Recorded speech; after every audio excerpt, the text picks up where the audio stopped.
बुध प्रकार जी या बोधि से तीन जिन जान्यो ब्रह्म गिनो इतकार जी भाव भिकट बन में। लो ये लोटा ले लो, ये पर्ची बना रही क्या? ये अलग कर दो पर्ची। भाव भिकट बन में कर में बेरी ज्ञान धन मेरो भयो अब भाग्य मेरो उदय आयो दरत प्रभु जी को लख लयो छवि भी तेरागी नागण जी सर मणि संघ का समाधान का कार्यक्रम शुरू हो रहा है। सभी लोग शीघ्रता से ओ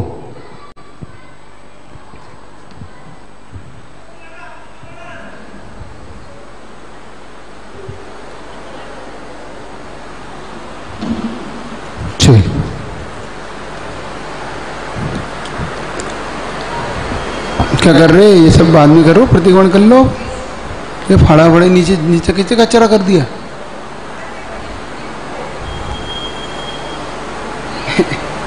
आज जून नहीं चला रहा जून। चलिए पूर्व दिशा की ओर खड़े हो जाएं सब लोग मुख करके। पूर्व दिशा में विराजमान अरिहंत सिद्ध साधु आचार्य ब्रह्मष्टि जिन धर्म उपाध्याय ब्रह्मष्टि साधु ब्रह्मष्टि जिन धर्म जिन आगम जिन चित्तालय को मेरा मन से वचन से काय से बारंबार बारंबार नमोस्तु नमोस्तु नमोस्तु। बैठ के नमोस्तु करिए। अब दक्षिण दिशा की ओर। दक्षिण दिशा में विराजमान अरिहंत सिद्ध आचार्य उपाध्याय साधु परमेष्टि जिन धर्म जिन आगम जिन चित्तालय को मेरा मन से वचन से काय से 3 आवर्त पूर्वक बारंबार बारंबार नमोस्तु नमोस्तु नमोस्तु। दक्षिण पश्चिम दिशा की पश्चिम दिशा में विराजमान अरिहंत सिद्ध आचार्य उपाध्याय साधु परमेष्टि जिन धर्म जिन आगम जिन चित्तालय को मेरा मन से वचन से काय से बारंबार बारंबार 3 आवर्त पूर्वक नमोस्तु नमोस्तु नमोस्तु।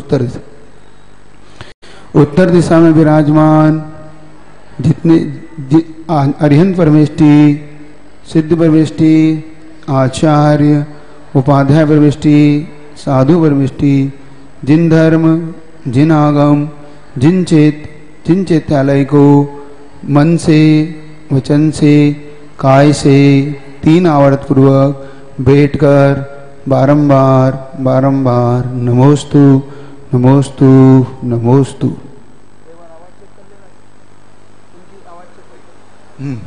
आप सभी लोग संकल्प धारण कर लें। जितने समय के लिए अपन यहाँ बैठेंगे समस्त प्रकार के सावध्य परिग्रह का अपन त्याग करके बैठेंगे। दोनों हाथ जोड़कर इस प्रकार का संकल्प ग्रहण करें कि ताकि हमारा इस बीच अगर मरण भी हो तो हमारी सबकी सदगति हो। सभी लोग सावधान पूर्वक उच्चारण करें। हे प्रभु आपकी ही मुझे एक शरण है। मैं अब प्रतिक्रमण करने के लिए जो कि मेरे पापों के पश्चाताप के लिए दूर करने के लिए एक कारण है, उसी पापों को दूर करने के लिए अब मैं प्रतिक्रमण को ग्रहण करता हूँ। मैं अब जब तक के लिए प्रतिक्रमण करूँगा तब तक उस काल तक मेरा समस्त पापों का त्याग है। अब मैं समस्त सावध्य समस्त परिग्रह का त्याग करता हूँ। हे प्रभु मैं आपकी शरण में अपने समस्त पापों को कहकर अपने आप को पापों से मुक्त बनाऊंगा। आप मुझे अपनी शरण में रखें। मैं सम्यक दर्शन का आश्रय लेता हुआ सम्यक ज्ञान सम्यक चारित्र की आराधना करता हूँ। अब मैं कायेश्वर ग्रहण करके समस्त पापों से मुक्त होता हूँ। सभी लोग एक कायेश्वर कर लें।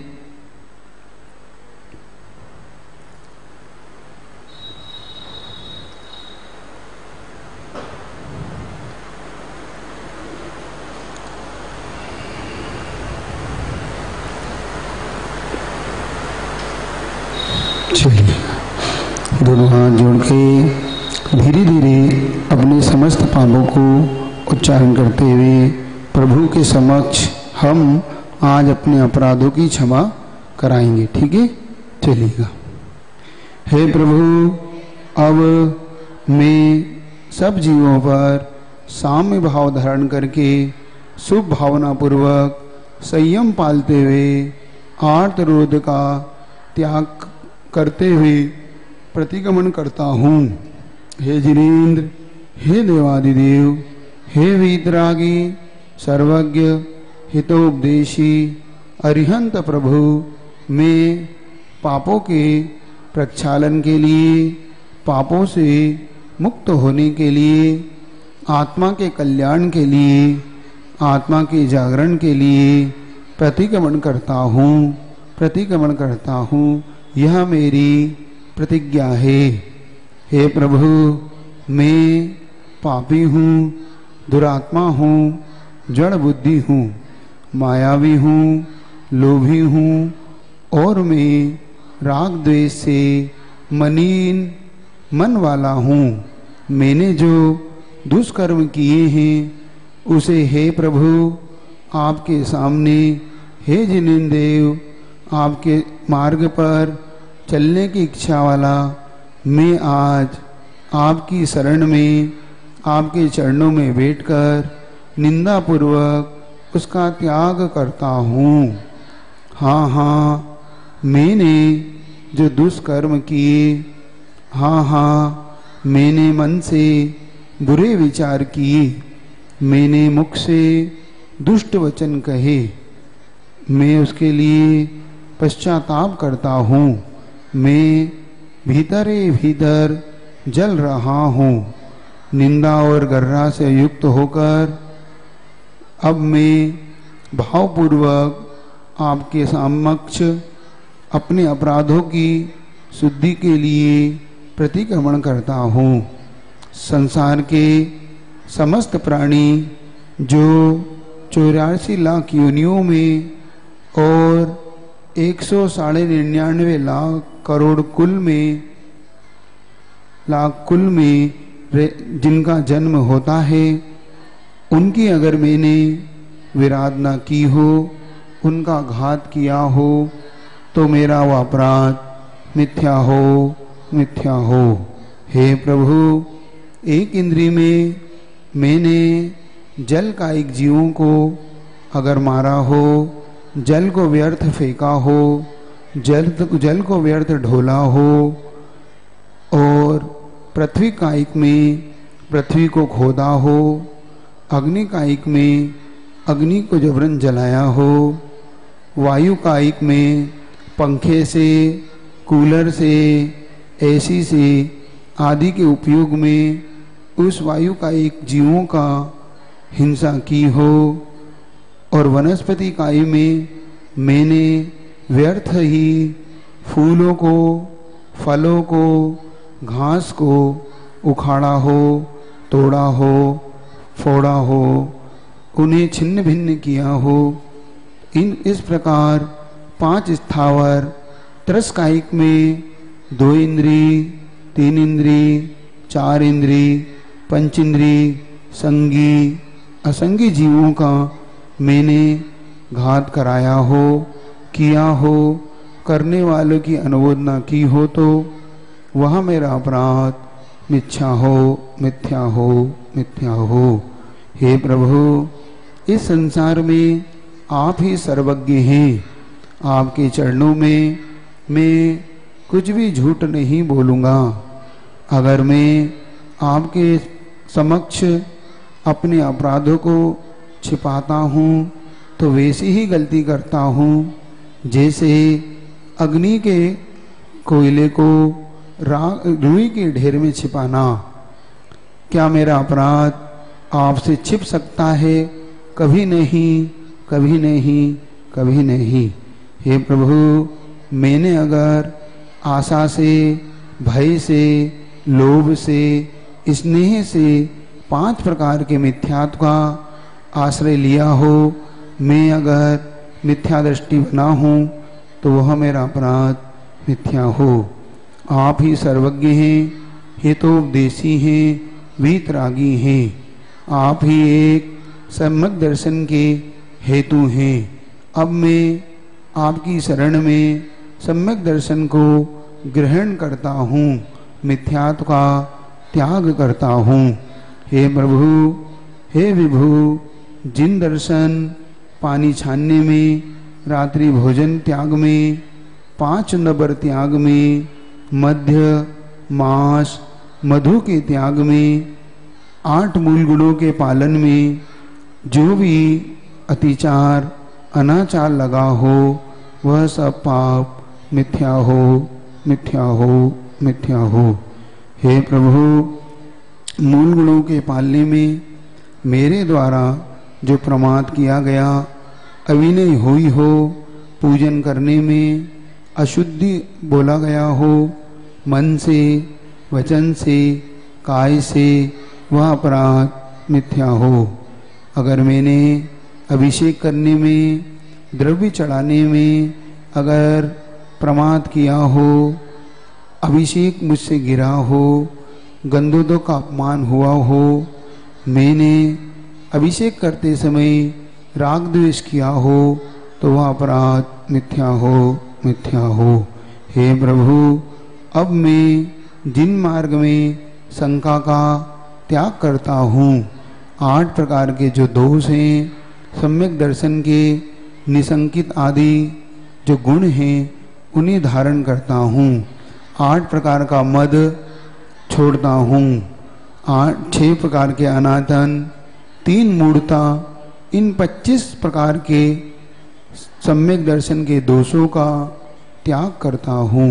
हे नाथ, हे प्रभु, पानी छानने में 48 मिनट से अगर हो गया हो और उसका उपयोग किया हो, जिसके कारण तरस जीवों का घात अगर हुआ हो तो अपराध मिथ्या हो, मिथ्या हो। हे प्रभु, गर्म पानी से स्नान करने पर, वस्त्र को धोने पर, बर्तन को धोने पर, उस गर्म पानी के द्वारा नाली पर बहाने पर अगर वह पानी से तरस जीवों का अगर घात हुआ हो तो वह सब अपराध मिथ्या हो। हे प्रभु, मैंने अज्ञानता से या जानबूझकर अगर सर्फ का पानी, अगर कास्टिक सोडे का पानी, एसिड इत्यादि नाली में बहाया हो या मुझसे बह गया हो, जिससे असंख्यात जीवों का जो घात हुआ है वह अपराध मिथ्या हो, मिथ्या हो। हे प्रभु, मेरे द्वारा रात्रि भोजन त्याग में अगर मैंने प्रमाद से, अज्ञान से, जानबूझकर होटल में, ढाबों पर, पार्टी में, शादी में, जन्मदिन के अवसर पर या मित्रों के साथ अगर मैंने रात्रि भोजन किया हो, करवाया हो तो वह अपराध मिथ्या हो, मिथ्या हो। हे प्रभु, मैं पंचउदंबर फल और जमी कंद के अंदर अदरक, मूली, आलू, गाजर, इन सब का अगर सेवन किया हो, करवाया हो, करवाने वाले की अनुमोदना की हो तो वह अपराध मिथ्या हो। हे प्रभु, मेरे द्वारा मद्य त्याग व्रत की मर्यादा के बाहर अगर अचार, मुरब्बा, पापड़ जो 24 घंटे से अधिक हो गए हों, उनको मैंने अगर खाया हो, खिलाया हो। हे प्रभु, नशीले पदार्थ में भांग, धतूरा, नागफेन, चरस, गांजा, शराब, तम्बाकू, गुटखा, सिगरेट, इन पदार्थों का स्वयं सेवन किया हो, कराया हो, कराने वाले की अनुमोदना की हो तो अपराध मिथ्या हो, मिथ्या हो, मिथ्या हो। हे प्रभु, मेरे द्वारा चमड़े की वस्तु त्याग के अंतर्गत बेल्ट, पर्स, जूता, चप्पल, घड़ी इत्यादि का यदि उनका स्पर्श हुआ हो, मैंने उनका उपयोग किया हो, तो होने वाली हिंसा का त्याग में जो दोष लगा हो उसका मुझे खेद है। मैं आपसे चमड़े की वस्तुओं का त्याग करता हूँ। मेरा अपराध मिथ्या हो, मिथ्या हो।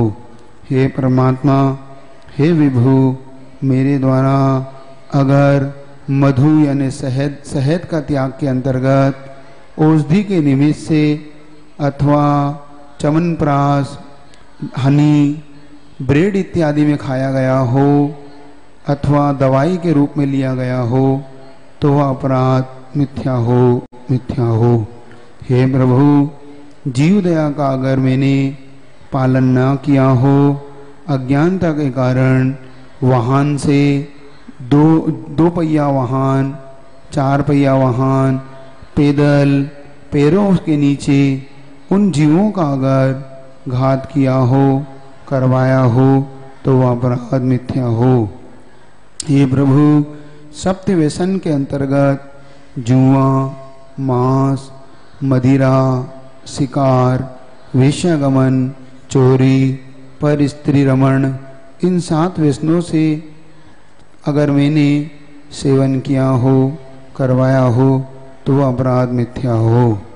हे प्रभु, देव दर्शन, साधुओं की भक्ति, साधुओं को आहारदान में मैंने अगर प्रमाद किया हो, स्वाध्याय के अंतर्गत संयम पालने में अगर मैंने जो पाप अर्जित किया हो तो वह अपराध मिथ्या हो, मिथ्या हो। हे प्रभु, 4 प्रकार की विकथाओं से राजकथा, चोर कथा, स्त्री कथा, भोजन कथा में जो पाप लगे हों तो अपराध क्षमा हो, क्षमा हो। हे प्रभु, मैंने अगर जीवों को सताने में मन वचन काय का उपयोग किया हो जिससे मेरे माता पिता, भाई बंधु, मित्रगण, मेरे और भी बंधु वर्ग, साधर्मी भाई अथवा अन्य लोगों को जो दुख हुआ हो, उन्हें कष्ट पहुँचा हो तो वह भी मुझे क्षमा करे। मेरा अपराध मिथ्या हो, मिथ्या हो, मिथ्या हो। हे प्रभु, मैंने अगर अहिंसा व्रत में पालन करने में अगर किसी जीव को मारा हो, बांधा हो, उसके अंगोपांग को छेदा हो, उन पर अधिक बोझ लादा हो, उनको भोजन पानी नहीं दिया हो, जिसके कारण उन्हें कष्ट पहुँचा हो तो वह अपराध मिथ्या हो, मिथ्या हो।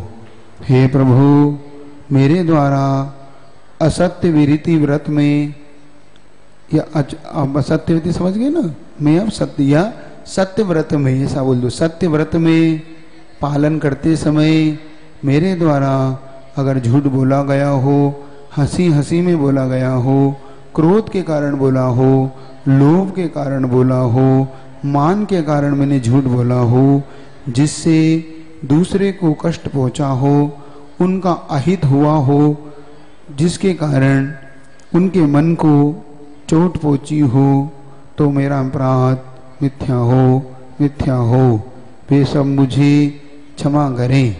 मेरे द्वारा अचोर व्रत के पाले में अगर उसमें चोरी से कराई हो, करने वाले की अनुमोदना की हो, चोरी का माल खरीदा हो, चोरी का माल बेचा हो, किसी की रखी हुई, भूली हुई, गिरी हुई वस्तु को उठाया हो तो वह अपराध मिथ्या हो, मिथ्या हो, मिथ्या हो। हे प्रभु, ब्रह्मचर्य व्रत के पालन में मेरे द्वारा अगर ऐसी स्त्री पुरुषों का समागम किया गया हो, अगर उनके साथ उठना बैठना हुआ हो, किसी स्त्री को देखकर अगर मेरे मन में बुरे भाव हुए हों, उनके अंग पांग को देखकर मेरे मन में जो काम वासना का भाव हुआ हो, क्रस से, कार्य से, अनुमोदना से अगर मैंने किसी पुत्र पुत्रियों का विवाह कराया हो, अन्य अपना छोड़ के अगर अन्य का विवाह कराना भी ये ब्रह्मचर्य का दोष है। सिर्फ अगर जिनने ब्रह्मचर्य ले रखा वो अपना ही और अपने पुत्र पुत्रियों का ही करा सकते, ऐसा नहीं सबका कराओ। जहाँ कुछ लोग होते हैं ना मेडिटेट जैसे, इनकी भी शादी, इनकी भी शादी, इनकी भी शादी, ये भी उसका महान दोष है। मात्र अपने सखे संबंधी अथवा अपना, बस उनके ही वो कराते, बाकी सब से दूर हो जाते। तो मैं इस ब्रह्मचर्य व्रत में लगे अपराधों में मेरा अपराध मिथ्या हो, मिथ्या हो, मिथ्या हो। मेरे द्वारा अपरिग्रह व्रत में मन वचन काय से उल्लंघन किया हो, करवाया हो, प्रमाण से ज्यादा रखा हो, तो मेरा अपराध मिथ्या हो, मिथ्या हो, मिथ्या हो। हे प्रभु, मैं अब मोह के वशीभूत होकर ऐसे वस्त्रों को पहना हो, जिससे ऐसा श्रृंगार किया हो जिससे राग बढ़ा हो, लोगों में राग का उत्पन्न हुआ हो, मैंने हंसी से अशिष्ट वचन बोले हों, परस्पर प्रीति से मैंने राग द्वेष किया हो, तो वह अपराध मिथ्या हो, मिथ्या हो। मैंने तप किया, स्वाध्याय किया, उसके अंतर्गत अगर मैंने दोष लगाए हों तो मिथ्या हो, मिथ्या हो। हे प्रभु, मैंने साधर्मी को कटु वचन बोले हों, मजाक में गाली इत्यादि दी हो, मैंने भोजन में उन्हें कुछ प्रमाद किया हो, तो वह अपराध मिथ्या हो। मेरे द्वारा सच्चे देव सास गुरु की अगर अविनय हुई हो, असाधना हुई हो, तो वह अपराध मिथ्या हो। हे प्रभु, मेरे द्वारा पाश्चात्य सभ्यता के वस्त्रों का उपयोग किया गया हो, जिसमें उपन्यास आदि पढ़कर सील में दोष लगे हों, तो वह अपराध मिथ्या हो। हे प्रभु, हाँ, मैंने दुष्ट कर्म किए, मैंने बुरे भावों का चिंतन किया। हे प्रभु, मैंने बुरे वचन बोले, वह अपराध मिथ्या हो। अब मुझे जो भी कर्म का बंधन हुआ हो, वो कर्म का बंधन मुझसे दूर हो। आप मुझे अपनी शरण में रखें, आपके निर्मल चरण मेरे हृदय में रहे, मेरा हृदय आपके चरणों में वास करे। आप ही एक सच्चे हितैषी बंधु हैं, आप ही मेरे माता पिता हैं, आप ही मेरे मित्र हैं। मैं आपको क्या कहूँ, आप मेरे सब कुछ हैं, आपकी ही मुझे अब शरण है। इस जगत में मुझ पापी को ऊपर उठाने वाले बस एक आप ही नाव के समान हैं। इस संसार समुद्र में मुझ डूबते हुए को आपका ही सहारा है। आप मुझ पर अपनी कृपा बनाए रखें, मुझे भव भव में आपकी ही शरण मिले। मुझे आपसे कुछ नहीं चाहिए, बस एक आपकी शरण मुझे भव भव में प्राप्त हो। मैं बस अब आपकी ही शरण में रहूं, ऐसी मेरी भावना है। जब तक मुझे मोक्ष ना मिल जाए, भव भव में मुझे शास्त्रों के पठन पाठन का अभ्यास, जिनेन्द्र भगवान की पूजा, श्रेष्ठ पुरुषों का समागम, सज्जनों की संगति और गुरुओं का समागम मिले, यही मेरी भावना है। जिससे मेरा आत्म कल्याण हो सके। हे जिनेंद्र, आप ही मुझे मोक्ष का मार्ग दिखाएं। मैं आपसे ही निवेदन करता हूँ। हे गुरुवर, आप ही मेरे सच्चे गुरु हैं। आप ही मुझे मार्ग दें, जिससे मेरा हृदय आपके चरणों में हमेशा हमेशा लीन रहे। हे भगवान, मेरे दुखों का क्षय हो, कर्मों का नाश हो, रत्नत्रय की प्राप्ति हो, शुभ गति हो, सम्यक दर्शन की प्राप्ति हो, समाधि मरण हो और जिनेंद्र भगवान के गुणों की प्राप्ति हो। ऐसी मेरी भावना है, ऐसी मेरी भावना है, ऐसी मेरी भावना है। मैं सब जीवों को क्षमा करता हूँ, सब जीवों से क्षमा मांगता हूँ।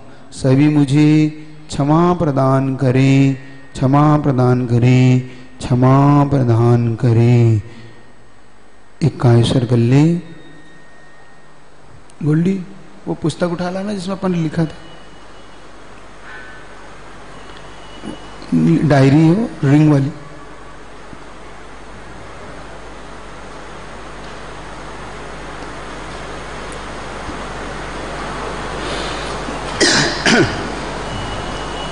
अब छोटा सा कोई वो कर ले भक्ति जी।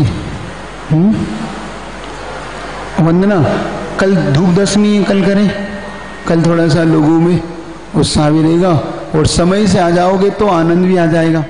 तो कल एक उसकी घोषणा भी कर देंगे ताकि आप लोग आ सकें। जब तक एक छोटी सी अपन भक्ति कर ले वैरागी भरी वाली, ठीक है। चलिए।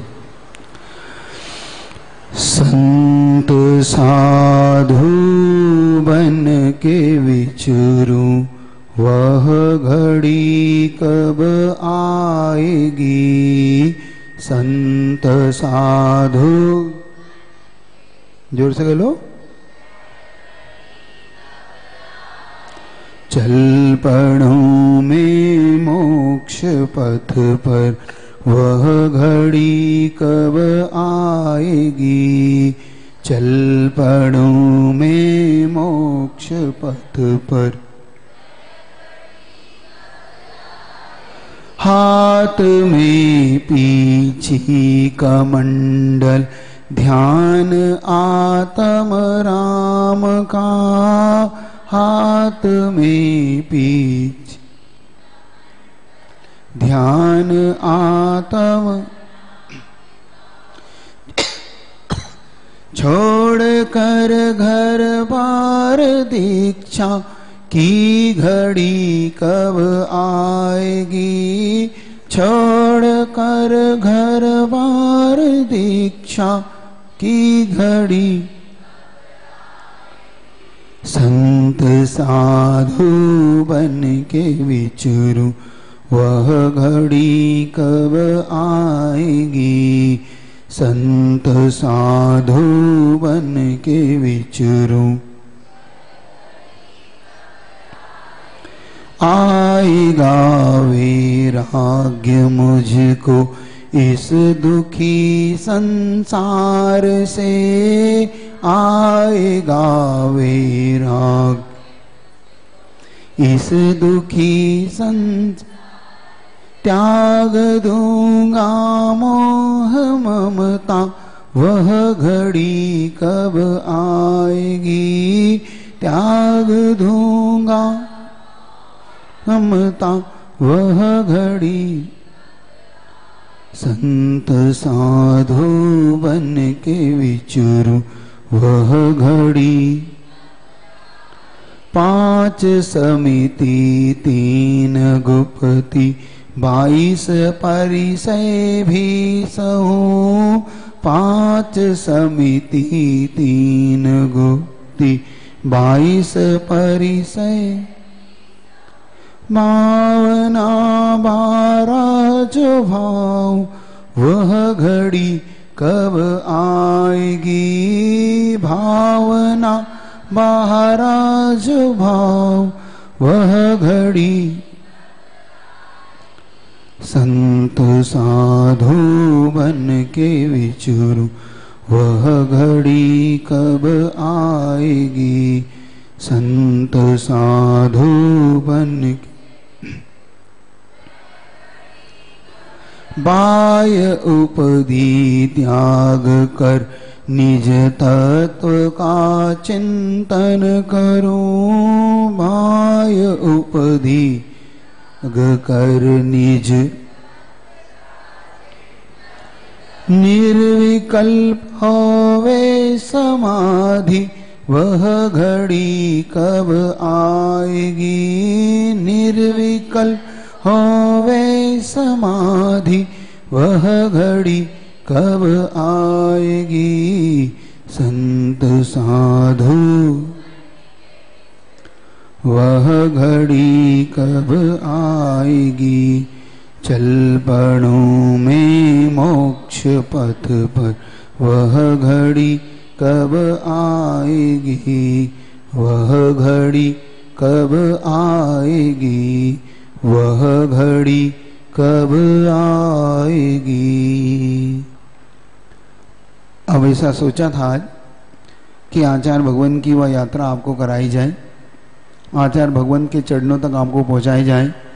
तो मन है कि कल शाम को जो आचार्य श्री को और सरधना तक अपने को लेके आना है, कहाँ तक लाना है, तो अपन कल ऐसा भाव करेंगे सब मिल के, तो ज़्यादा से ज़्यादा लोग तक ये भावना जाना चाहिए आपकी कि कल जब ये भावना अपन करें कि आचार्य श्री को सरधना समाज, दिल्ली समाज, मेरठ, बड़ौद, सहारनपुर, शामली है, कांदला, केराना, जगाधरी, यमुनानगर, बुढ़िया है, दिल्ली की एक एक कॉलोनी, इधर कविनगर, गाजियाबाद, वसुंधरा, ये सब मिलके मोदी नगर, मवाना, महल का सारी समाज मिलके कल आचार्य श्री के चरणों में भावों से श्रीफल चढ़ाने जाएंगे। फिर आचार्य श्री कैसे कैसे वहाँ से आएंगे, पूरी योजना कल सुनिएगा। आपके मन में क्यों ऐसा लगेगा कि साक्षात आचार्य श्री सरधना में ही हैं, तो कल आप ऐसी भावना बनाना, कल आपको वो सुनने को मिलेगा जो आप बहुत सालों से जिसके आप तड़प रहे हो। तो कल पूरी जल्दी से, क्योंकि कल धूप दशमी है, आप 5:30 पे आ जाएंगे, तो 6 बजे तक आप 5:45 तक परिक्रमण करके कम से कम आधी घंटा तो चाहिए यहाँ तक लाने के लिए। तो ऐसा आनंद आएगा आपको, साक्षात आचार्य से आपके नगर में, बस आप उनके चरणों में बैठे हुए, वो आपको मुस्कुरा कर देख रहे, आपके ऊपर आशीर्वाद का हस्त उन्हें उठाया हुआ है।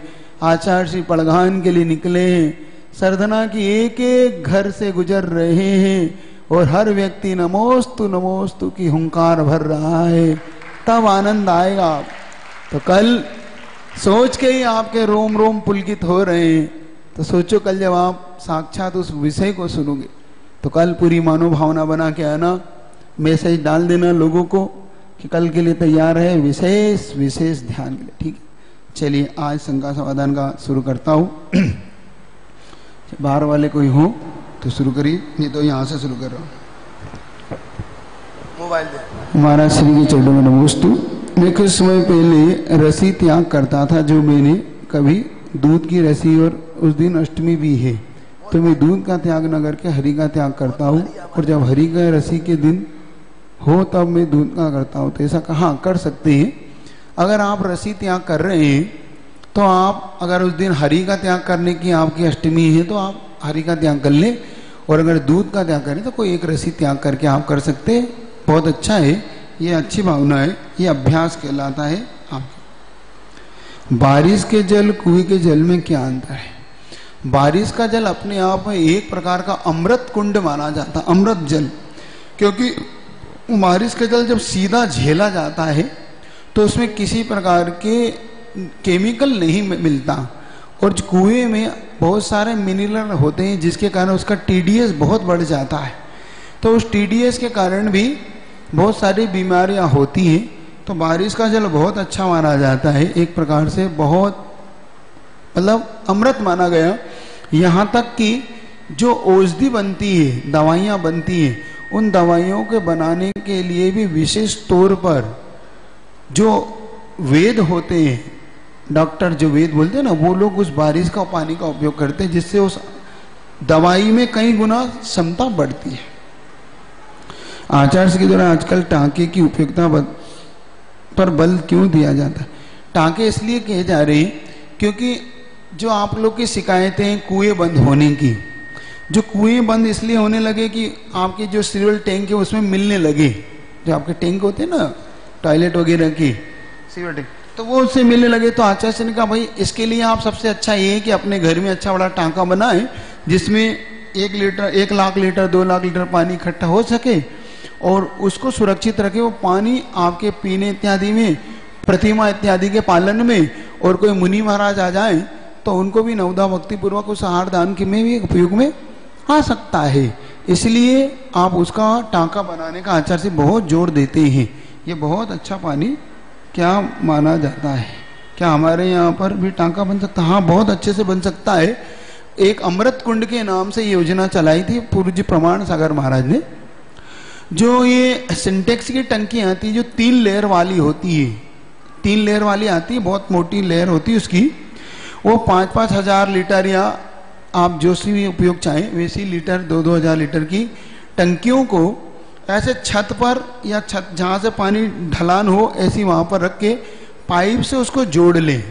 चूँकि अब इस तरफ बंदर बहुत है तो एक त्रिपाल का उपयोग करके उस पानी को झेलें और सीधा पाइप से उसमें डालें और साल भर के लिए उसको पैक करके रखें और जितना आपको पानी चाहिए उतना निकाल लें। तो इसमें कोई दिक्कत नहीं है, आप आराम से उसका उपयोग कर सकते हो। मुनियों के लिए भी, अभिषेक के लिए भी उपयोग में आ सकता है, कोई दिक्कत नहीं इस पानी का। महाराज जी, एकता जैन कैलिफोर्निया दिल्ली से चरणों में बारंबार नमोस्तु। महाराज श्री, जैसे आप बताते हैं कि एकासना के दौरान ब्रश कुल्ला सिंक पे करना चाहिए, तो क्या उपवास के दौरान भी ब्रश कुल्ला सिंक पे करना चाहिए? क्या उपवास में ब्रश टूथपेस्ट यूज कर सकते हैं? ब्रश और टूथपेस्ट का तो मैंने ना एकासन में समर्थन किया न मैंने उपवास में समर्थन किया। मैंने ये कहा था कि शुद्ध मंजन आपको जहाँ मिल जाए जिसमें मांसाहार का पुट ना हो, उसका उपयोग आप थाली से बाहर बैठ के करें। वो भोजन के समय कहा था। उपवास के समय तो आपको, जैसे आपको कल उपवास अगर करना है तो आज शाम को आप मंजन इत्यादि करके फ्री हो जाएं और आज शाम को ही त्याग कर दें। फिर कल आप मंजन ना करें, कल दिन भर आप कुछ भी ना, मुंह में पानी इत्यादि ना डालें। फिर दूसरे दिन रात बीतने के बाद, जैसे ये कल का दिन बीतेगा, रात बीतेगी, परसों सुबह सुबह फिर मंजन इत्यादि करके आप मंदिर आए, पूजन इत्यादि करके फिर अपनी पारणाओं को खोलने, कोई दिक्कत नहीं। ये मैंने कहा है और ऐसा आप कर सकते हैं। महाराज श्री, उनके 4 उपवास हो चुके हैं, आज 5वां उपवास है। आपका आशीर्वाद बहुत अच्छा है। सब लोग अनुमोदन करो कि 5 उपवास कर रहे हैं। फिर भी मेरी उनको एक राय है कि आप शक्ति देखकर करिएगा। दूसरा, जो माहौल है उस माहौल के अंदर खींचना नहीं। शरीर अगर थोड़ा सा भी आपका इधर उधर डामाडोल हो तो आप अच्छे से पालना करें। कोई विकल्प ना करें 10 उपवास का, क्योंकि कभी कभी मन में खेद आ जाता है, खींचने लग जाता है, वो ठीक नहीं इस माहौल में। क्योंकि जरा से भी आपकी वीकनेस इत्यादि बढ़ती है तो आपके ऊपर कहीं इस जो माहौल का बुरा प्रभाव ना पड़े, इसलिए आपको कह रहा हूँ। बाकी आप अपनी शक्ति देखकर कार्य करें। महाराज जी, निधि जैन बाहुबली निकले दिल्ली से, चरणों में बारंबार नमोस्तु। महाराज श्री, स्वयंभू पाठ को पढ़ने का क्रम क्या है? 10 लक्षण पूजा के बाद या बाकी सभी अर्घ चढ़ाने के बाद? स्वयंभू पाठ एक प्रकार की 24 तीर्थंकरों की भक्ति है। ये पूजा आचार्य संबंधभट्ट स्वामी के द्वारा लिखी गई है और इसकी हिंदी पूज्य गुरु और विद्यासागर जी महाराज के द्वारा कराई गई है। इसको संभालो। तो उसके अंतर्गत आप बहुत अच्छे से इस प्रातः काल की वेला में जाके आप भक्ति को करें। 24 तीर्थंकर की अच्छे से भक्ति करते हुए अर्घ चढ़ाएं या फिर आप सिर्फ भक्ति करें। अगर आपको पूजा का विकल्प है तो आप पूजा कर लें। फिर शांति से बैठ के 24 तीर्थंकर की स्तुति कर सकते हैं। आचार्य श्री इस स्तुति को सुबह, मध्याह्न की सामायिक के बाद और शाम की सामायिक से पहले तीनों कालों में आचार्य श्री स्वयंभू स्तोत्र का पाठ करते हैं। तो ऐसा कोई इसका नियम नहीं है कि पहले करेंगे बाद, बस ये भक्ति का विषय है। खूब आनंद से इस भक्ति को आप कर सकते हैं, इसमें कोई दिक्कत नहीं। महाराज श्री साक्षी जैन मेरठ से चरणों में बारंबार नमोस्तु। गुरुवर, अगर घर में जब किसी को बार बार कहकर कि एक जाप करवाई जाए, लेकिन वो कहते हैं कि हमारे भाव शुद्ध हैं, तो क्या उनको कभी धर्म करने के लिए कहना चाहिए? और अगर कहें तो कैसे, जिससे वो कम से कम एक जाप तो करे? हमारा काम प्रेरणा देना है। क्या है? प्रेरणा देना। आपको मैं बताऊं, मुझसे किसी ने पूछा, महाराज आप ये जो प्रवचन इत्यादि करते हैं कितने लोग सुनते होंगे, कितने लोग इसको मानते होंगे, फिर भी आप करते हैं? करते हैं। और आपको गांव गांव जाना पड़ता है ना, इस गांव से उस गांव, उस गांव से उस गांव। तो आप ये सब ये गांव गांव जाके प्रवचन करने की क्या जरूरत है आपको? तो मेरे मन में उनके लिए एक ही उत्तर आया। एक बात ध्यान रखो, जो दूध बेचता है, सुन रहे हैं अब आप? जो दूध बेचता है, उसको ठीक करो, उत्तर सुनेंगे कैसे? जो दूध बेचता है उसे घर घर जाना पड़ता है, सुन रहे? जो दूध बेचने वाला होता है उसे घर घर जाना पड़ता है, और जो शराब बेचता है उसे कहीं नहीं जाना होता है। शराब तो लाइन लिख के बिकता है, लेकिन दूध घर घर जाके बेचना पड़ता है। अच्छी वस्त्रों को तो लोगों को घर घर जाके ही देना पड़ता है। इसमें आप भी और हम भी क्या? इसी प्रकार से आप अपने पति के लिए, अपने परिवार के लिए कोई भी खेद ना करें, प्रेरणा दें। प्रेरणा देना अपना काम है। देखो, धीरे धीरे उनके मन में भी भावना आने लगेगी, और एक दिन ऐसा आएगा कि वो भी धर्म से जुड़ने लगेंगे। लेकिन धीरे धीरे बड़े प्रेम से काम लें, जिससे कि उनका मन इस ओर आ जाए। ठीक? महाराज जी, वंदना जैन बड़ौत से चरणों में कोटि कोटि नमन। महाराज श्री, उनकी जिज्ञासा है कि किसी भी जीव के सम्यक दर्शन होने के लिए आगम के अनुसार कौन सी शर्तों का होना बताया है? आगम के अनुसार किसी भी जीव को सम्यक दर्शन के लिए संगी पंचेंद्रिय होना चाहिए। वो देह में उपासया या गर्भ जन्म वाला होना चाहिए, और वो कर्मभूमि भूभूमि किसी का भी हो सकता है, चारों गति के जीव हो सकते हैं। संगी पंचेंद्रिय होना उसका अत्यंत आवश्यक है। ये सब उसके लिए मुख्य रूप से बताए गए हैं। और अंतरंग कारण में उसको 5 लब्धि का लाभ हो, और उसे जो मिथ्या दर्शन है, जो मोहिनी की एक दूसरी प्रकृति है मिथ्या दर्शन में, दर्शन मोहिनी की, उन प्रकृति का क्षय, क्षोभम, उपशम होना अत्यंत आवश्यक है। तब जाके उसे सम्यक दर्शन की प्राप्ति होती है। तो द्रव्य क्षेत्र काल भाव के अनुसार उनको इस प्रकार की उपलब्धि होने पर ही सम्यक दर्शन के योग्य माना गया है। महाराज जी, नेहल जैन जैनबाग सहारनपुर से चरणों में बारंबार नमोस्तु। गुरुदेव, उनकी जिज्ञासा है, ऋषि मंडल से क्या तात्पर्य है?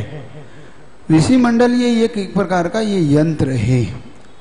जैन आगम में, जैन दर्शन में इसकी कोई ज्यादा चर्चा नहीं है, क्योंकि ये ऋषि मंडल यंत्र देखा है उसमें सारे देवी देवताओं का बहुत ज्यादा जम के वर्णन है, जबकि ये होना चाहिए था 64 रिद्धि का मंत्र इसमें, लेकिन उसमें देवी देवताओं की होने से वो थोड़ा सा आगम भाई सा लगता है। तो इसलिए वो ऋषि मंडल यंत्र वगैरह को एक बार आप और समझें और देखें, और अच्छे विद्वान पुरुषों से पूछें, तो आपको समझ में आएगा कि वो जैन आगम से वो भाई ही है। महाराज जी, मधु जैन दिल्ली से चरणों में बारंबार नमोस्तु। उनका प्रश्न महाराज जी, क्या तीर्थंकर चतुर्थ काल में ही जन्म लेते हैं और चतुर्थ काल में ही तीर्थंकर पद को प्राप्त करते हैं?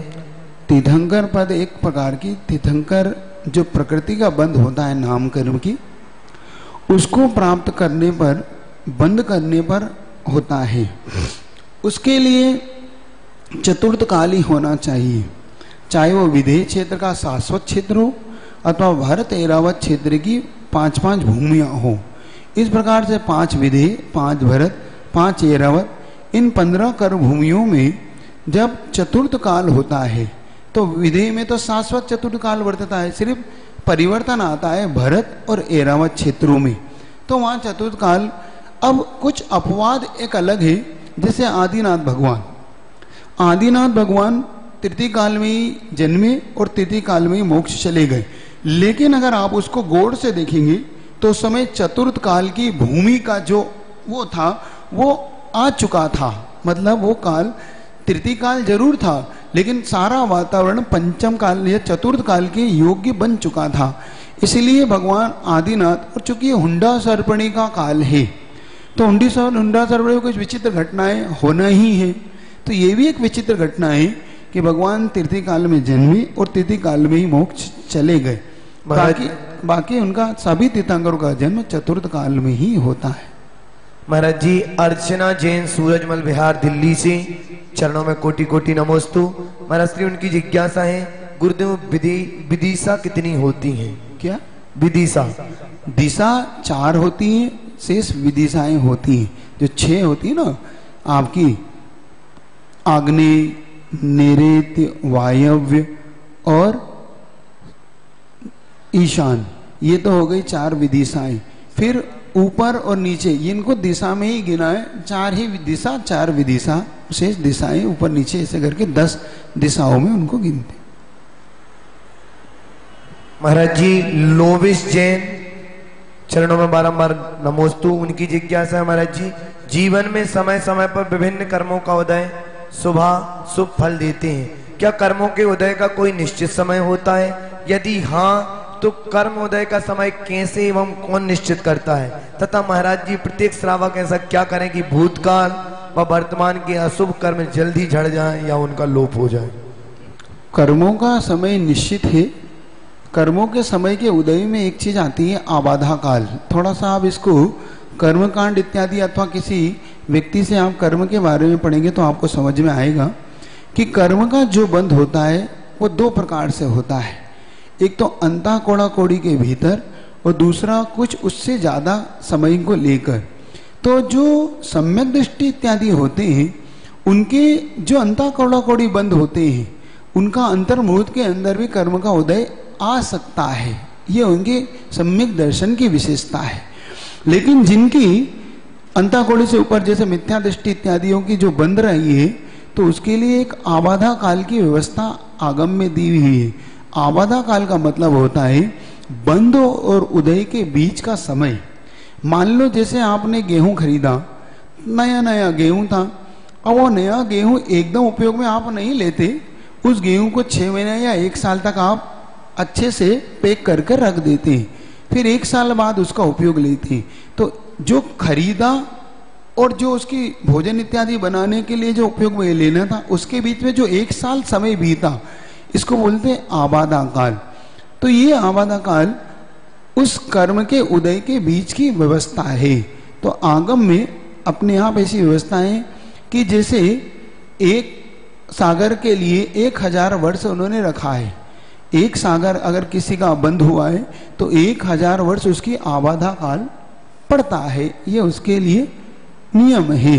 100 साल पड़ता है। जैसे 70 कोड़ा कोड़ी का बंद किया, 71 कोड़ा कोड़ी का मिथ्यात का बंद, 7000 वर्ष उसकी आबादा काल है। ऐसे आप हर कर्मों के लिए लगा लें। अब रही बात ये बंद कौन कराता है, उदय का फल कौन देता है, तो जैन दर्शन अपने आप में ऐसा दर्शन है जहाँ पर कर्ता की व्यवस्था कुछ नहीं है। हमारे यहाँ स्वयं कर्ता है, स्वयं जीव भोगता है, स्वयं अपने परिणामों से कर्मों को बांधता है और स्वयं उन परिणामों के अनुसार कर्मों के उदय आने पे फल को भोगता भी है। तो आपके यहाँ पर कोई ऐसा भगवान, कोई ऐसा ईश्वर ऊपर नहीं बैठा है जो आपको अच्छा या बुरा फल दे। आप स्वयं भगवान हैं, स्वयं ईश्वर हैं, बनने की क्षमता रखते हैं। आप अपने किए हुए कर्मों का फल स्वयं भोगते हैं। अब रही बात श्रावक इससे कैसे बचे या किससे ऊपर कैसे उठे, तो हमारे अनंत तीर्थंकरों ने, अनंत गुरुओं ने, ऋषियों ने जो किया है वो आप करो। उन्होंने क्या किया है, कर्मों से छूटने के लिए जो मुनि महाराज हैं, आचार्य परमेष्ठी, उनने क्या किया, बस आप भी वही करो जो मैंने किया वो आप कर लो। सीधे सीधी बात है। जिसको इतना भी आ रहा है मन में भाव कि मैं से कैसे छूटूं, तो अपने आप ही मार्ग खोज लेता है। क्या? जैसे आपको अगर पिक्चर देखना होती है तो आप कैसे टिकट खरीद लेते हो? आपको अगर मैच देखना होता है तो ब्लैक में टिकट खरीद लेते हो, खरीद लेते हो कि नहीं? तो जब आपको मोक्ष मार्ग पे चलना है तो फिर आप पुरुषार्थ करें, कोई बात नहीं। तो और नहीं कर पा रहे हो तो फिर आपके लिए श्रावक के 12 व्रत जो होते हैं, प्रतिमा इत्यादि, उनको ग्रहण करें। वो भी नहीं अगर आप कर पा रहे हो तो कम से कम सम्यक दर्शन के योग्य आप नियम इत्यादियों का लेकर कुदेव कुशास्त्र गुरु का त्याग आप कर सकते। महाराज जी, नितिन जैन ऋषभ बिहार दिल्ली से, चरणों में बारंबार नमोस्तु। महाराज जी, उनकी जिज्ञासा है सप्तऋषि कौन है, हम इनका अर्घ्य क्यों चढ़ाते हैं? सप्तऋषि 64 रिद्धिधारी जो मुनि महाराज होते हैं उन्हीं को ही सप्तऋषि बोलते हैं। रिद्धियां 7 प्रकार की होती हैं। इनके भेद प्रभेद जब हम कर देते हैं, 18 बुद्धि रिद्धि के है ना, और अलग अलग 12 है, विक्रिया रिद्धि के 11 इत्यादि हैं। इनके भेद प्रभेद हम कर देते हैं। रस रिद्धि के 7 भेद हैं और आवास इत्यादि के 2 भेद हैं, और हाँ औषधि रिद्धि इत्यादि। तो इन सब के हम भेद करते तो ये 64 रिद्धि कहलाते हैं। और इनकी हम क्या पूछा, भक्ति, इनके अर्घ क्यों चढ़ाते हैं? तदगुण लब्धे। जब भी हम किसी बड़े पंच परमेष्टि में से किसी का अर्घ चढ़ाते हैं तो उनके गुणों की प्राप्ति के लिए ही हम उन्हें नमस्कार करते हैं, उन जैसा बनने के लिए हम अर्घ चढ़ाते हैं।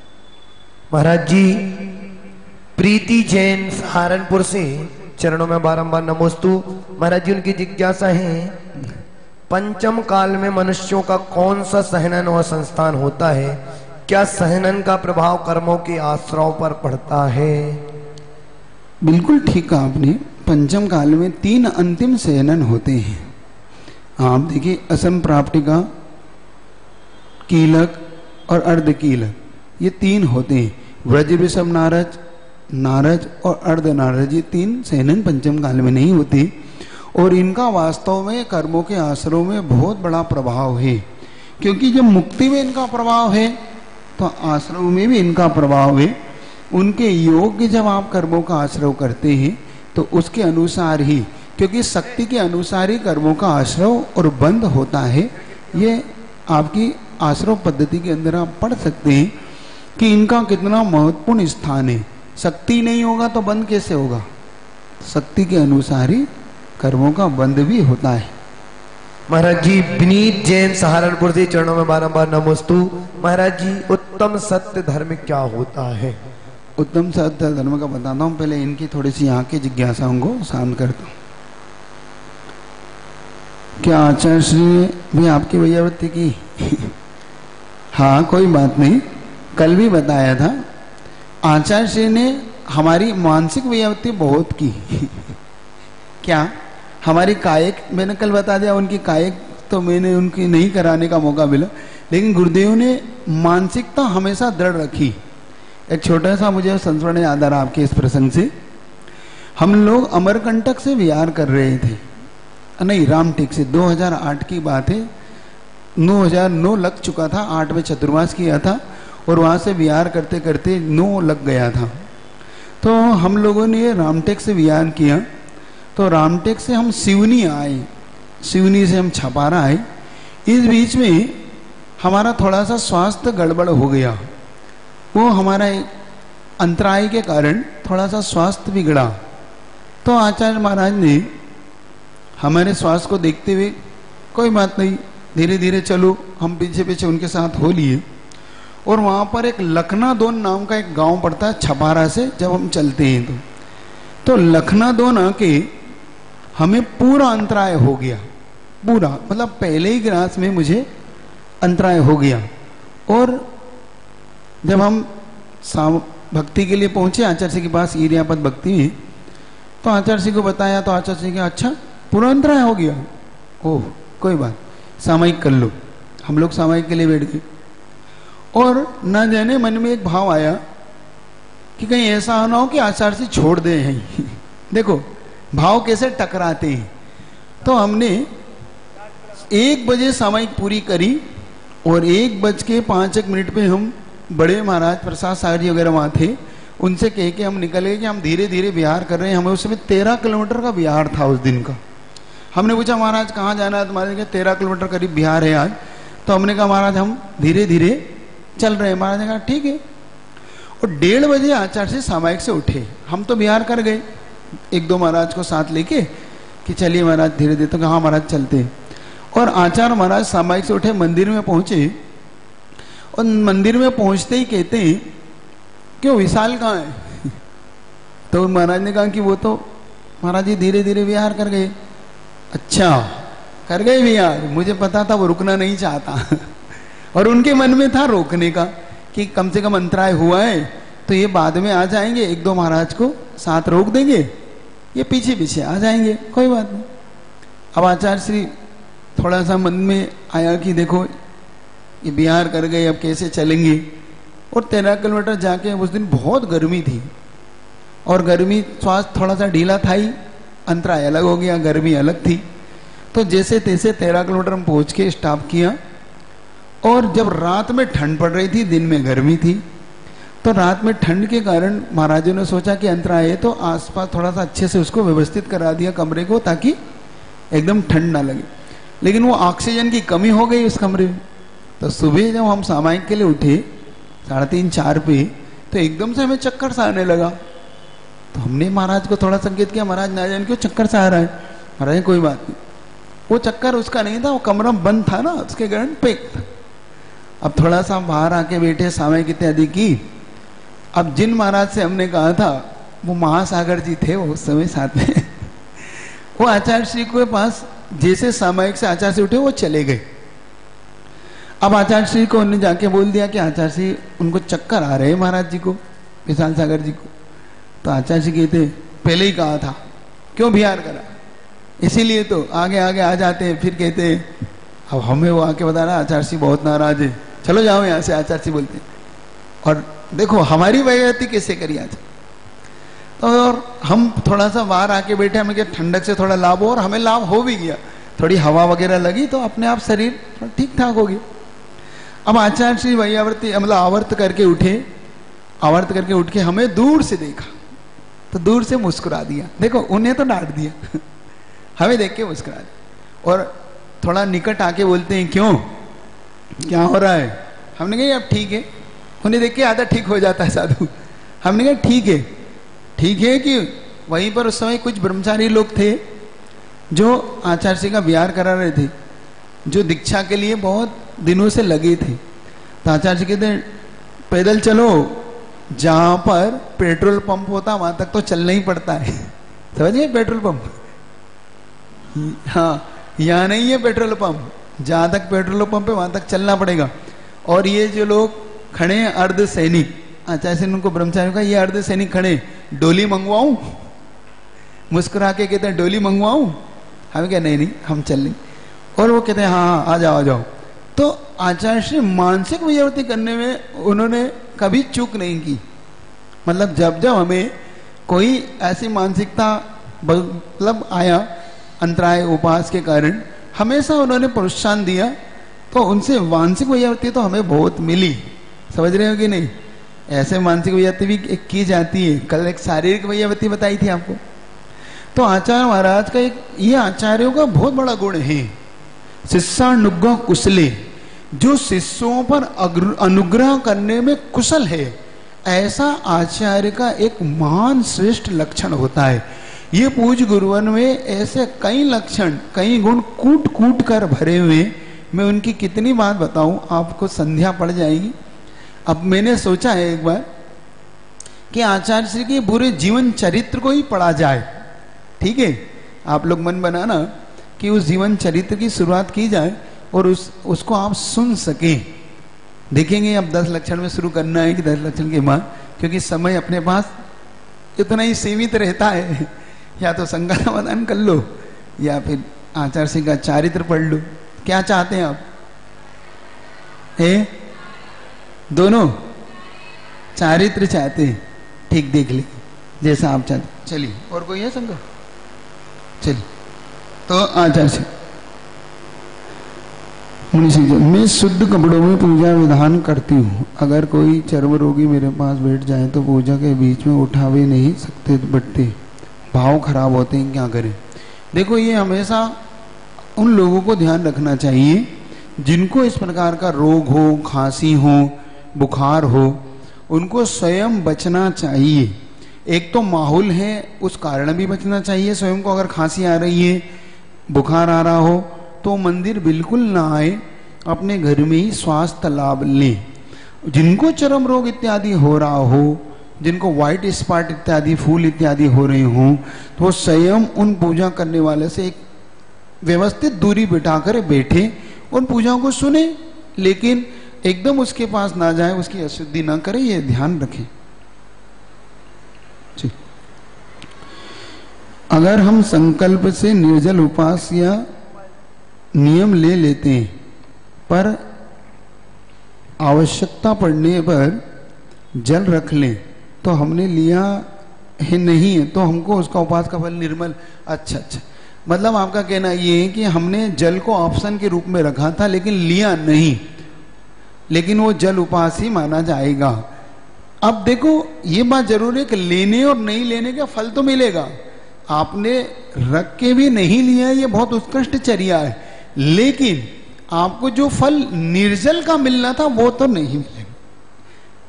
लेकिन आप रख रहे हैं, अगर तो कोई बात नहीं ले रहे हैं तो बहुत अच्छा है, इसमें कोई ये नहीं तो हमारा जब ले लूं क्या मैं लेने को नहीं कह रहा, लेकिन आप एक निर्जल उपवास रखते तो एक अलग व्यवस्था थी, एक उसके साथ रखते अलग व्यवस्था। चलिए, महाराज जी पुलकित जैन सहारनपुर से चरणों में बारंबार नमोस्तु। महाराज श्री, हम द्रव्य पूजन और भाव पूजन कितने दिन तक कर सकते हैं? क्या भाव पूजन में भी द्रव्य पूजन के बराबर पुण्य मिलता है? द्रव्य पूजन भाव पूजन भाव पूर्वक ही होना चाहिए, दोनों ये अलग अलग नहीं है। श्रावक के लिए जो पूजन होती है वो द्रव्य भाव पूर्वक का ही है। हाँ, जब सूतक पातक लगा हो अथवा कोई चर्म रोग इत्यादि हो, तब उसको भाव पूजा कहा है। अथवा जो वातावरण इस समय निर्मित है, जैसे मंदिर बंद है, सिर्फ दर्शन करने दिए जा रहे हैं, तो पूजन कर सकता है, ये एक अलग व्यवस्थाएं हैं। लेकिन कब कर सकता है? तो जब भी पूजन का फल श्रावक को मिलेगा, द्रव्य पूर्वक भावों से की हुई पूजा का ही मिलेगा। कुछ ऑप्शन अलग हैं, जैसे आपको बता दिया, तो उसमें अगर वो भाव पूजा करता है तो चल जाएगा। तो महत्वपूर्ण तो भाव पूजा ही है, लेकिन द्रव्य पूर्वक करना है। बार बार कह रहा हूं, कुछ लोग ऐसा भाव बना लेते हैं कि वो द्रव्य पूजा ही बंद करके सिर्फ भाव पूजा पढ़ के चले आते हैं। ये पूजा नहीं है, स्वाध्याय है। क्या है ये स्वाध्याय है, पूजा नहीं है। पूजन तो द्रव्य पूर्वक ही होती है। सिर्फ भाव पूजा को किसके लिए कहा है? मुनि महाराज के लिए भाव पूजा कही गई है, आपके लिए द्रव्य पूर्वक भाव पूजा कही गई है। महाराज श्री मनीषा जैन सहारनपुर से चरणों में बारंबार नमोस्तु। महाराज श्री, 9 कर्म क्या होते हैं? 9 कर्म होते हैं जो अपने 3 शरीर है ना, औदारिक, विक्रियक, आरक, ये हमारे लिए 9 कर्म के रूप में काम आते हैं। और एक पुद्गल इत्यादि जो बाह्य निमित्त के रूप में होते हैं, जैसे टेबल है, घड़ी है, पुस्तक है, ये भी एक प्रकार का 9 कर्म है। ये सब 9 कर्म के अंतर्गत आते हैं। अगर हमने उपास का फल अपने किसी परिवार के व्यक्ति को देने की रखते हैं तो क्या सही है? देखो, पहली बात तो अपना पुण्य किसी को ना दिया जा सकता है, ना किसी से पुण्य लिया जा सकता है। ये अन्य दर्शन में तो चलती है कहानी, ये कहानी आपके दर्शन में नहीं चलती। आपके यहाँ तो भावना की जाती है कि हे भगवान मेरा भी पुण्य से मिल जाए, ये भावना है, होता नहीं है ऐसा। लेकिन उसी भावना भागी जाती है, कोई बात नहीं भगवान उसके लिए मेरी आयु लग जाए, मेरी उम्र उसे लग जाए। किसी की उम्र किसी को नहीं लगती, स्वयं अपने अपने आयु कर्म को स्वयं जीता है। लेकिन भावना ऐसी करता है जिससे कि उसके सामने वालों के मन में दृढ़ता आ सके वो भी एक ऊंचा कार्य कर सके, ये कहने के लिए है। लेकिन इसमें कोई मायाचारी नहीं है, ये उसकी अंतरंग की निर्मल भावना है कि ऐसा कार्य हो जाए, ना कि कोई मायाचारी है। ये ध्यान रखना। और किसी को पूछना हो तो माइक पहुंचाऊं। शिखर जी की यात्रा में जल मंदिर के दर्शन करने चाहिए कि नहीं? जल मंदिर के दर्शन, देखो एक ऐसी व्यवस्था है वहां की, वहां पे वीतराग बिंब अब नहीं है, वहां पर मात्र सरागी बिंब बचे जो अन्य पंथ के द्वारा उनको वस्त्र है, मुकुट है, आंखें हैं इत्यादि लगा दी गई। तो वीतरागता के ही दर्शन, दिगंबर आमनाय में वीतरागता के दर्शन ही मान्य है, अन्य दर्शन मान्य नहीं। अब समस्या ये कि उस स्थान पे केस चल रहा है कि भाई ये दिगंबर का है कि श्वेतांबरों का है। तो जब तक वो केस पूरा नहीं होता तब तक वहां आप अपने अधिकार के लिए आना जाना तो जारी रखें। क्या कह रहा हूं? दर्शन के लिए नहीं कह रहा हूं, जाना आना, क्योंकि आपने अगर जाना नहीं छोड़ दिया तो पूर्ण अधिकार ही चला जाएगा आपका। भेजो क्या? अब श्वेतांबर आमनाय के मंदिरों में जो वीतरागता को मानने वाले व्यक्ति को जाना चाहिए कि नहीं? पहली बात आप सुन ले, जब भी आपको जाना है, अगर आपने वीतराग भगवान के दर्शन का ही आपने प्रण ले रखा है तो आपको वीतराग जिनालय में ही जाना चाहिए, जहां पर वीतराग मुद्रा हो, जिस पर एक धागा ना हो, कोई मुकुट आभूषण ना हो, कोई पति पत्नी का रोल, बच्चे इत्यादि साथ में ना हो, ऐसी बिंब, अरिहंत भगवान का ऐसा बिंब जो वीतराग दशा का हो, केवल ज्ञान से युक्त दशा का हो। अगर वो राज्य अवस्था का बिंब है, जैसे भगवान महावीर इत्यादि के राज्य अवस्था के बिंब होते हैं ना, मुकुट लगाए, आंखें लगी है उनको, तो ऐसे दर्शनीय हमारे लिए प्रणाम करने योग्य वो बिंब नहीं है। मात्र आप वीतराग भगवान के ही बिंबों को नमस्कार करें, उनको ही आप जुड़े, क्योंकि उनमें ही आपकी आस्था से सम्यक दर्शन बना रह सकता है, अन्यथा सम्यक दर्शन को क्षति पहुंचती है। कभी भी इस बात को ध्यान रखो, दोस्ती पक्की, खर्चा अपना अपना। समझ रहे हो? कोई बात नहीं, जब हम अपने वीतरागता और सम्यक दर्शन की बात होगी तो हम अपने अपनी आमनाई को मानेंगे, लेकिन जब पूरी समाज की एकता की बात होगी तो हम एक हैं, हमें कोई दो नहीं है, दो मत नहीं करें कि हम अलग हैं, क्योंकि चूंकि हमारी अपनी अपनी श्रद्धा आस्था हमारे सम्यक दर्शन का विषय है, तो हम अपनी अपनी आमनाई को मानते हैं, इसमें कोई भी भेदभाव नहीं कर रहे, उनका कोई अभिनय का भाव नहीं है। लेकिन चूंकि हमारी वीतरागता में आस्था है तो हम वीतरागता को मानते हैं, आपकी सराग में आस्था है तो आप सराग को मानते हैं, लेकिन हम आपकी आस्था को चोट तो नहीं पहुंचा रहे, इसमें बुरा भला ना माने। लेकिन जब सामाजिक एकता का विषय हो, जैसे संथारा का जब विषय आया तो पूरी दिगंबर, श्वेतांबर, 13 पंथी, स्थानकवादी, 20 पंथी सबने एक होकर उसका विरोध किया। क्या बात है? तो हम जब सामाजिक स्तर की कोई बात होगी तो हम एक हैं, लेकिन जब हमारी आस्था श्रद्धा की बात होगी तो हम फिर अपनी अपनी श्रद्धा आस्था को ही अपन ऊंचा उठाएंगे। इसमें क्या बात, इसमें कोई भी दिक्कत नहीं है। इसलिए आप वीतराग बिंबों को ही माने, वही नमस्कार करें। और आपको इसको विशेष समझना हो तो अकलंक निकलंक की कहानी है, वो ऐसी बड़ी, इतनी बढ़िया कहानी है, बहुत अच्छा वो श्रेष्ठ उदाहरण है जैन आगम में, कि एक धागा भी जिस बिंब पर था उस बिंब को दोनों भाई उलांग गए, वीतरागता को मानने वाले। क्यों? जो खरखर हो रही है, खरखर क्यों हो रही? तो इसको आप समझ ले, इसलिए वीतरागता मानने वाले, क्या उपास करने वाले को यज्ञ करवाना चाहिए, कल बता दिया था, बिल्कुल करवाएं, करें, क्योंकि करवाना भी आप उन लोगों को अवसर दे रहे हैं। सुनो, अब जैसे कि मुनि महाराज ना हो तो आप दान किसको करोगे? किसको करो? कोई नहीं। भगवान ना हो तो पूजा किसकी करोगे? इस प्रकार से जो अगर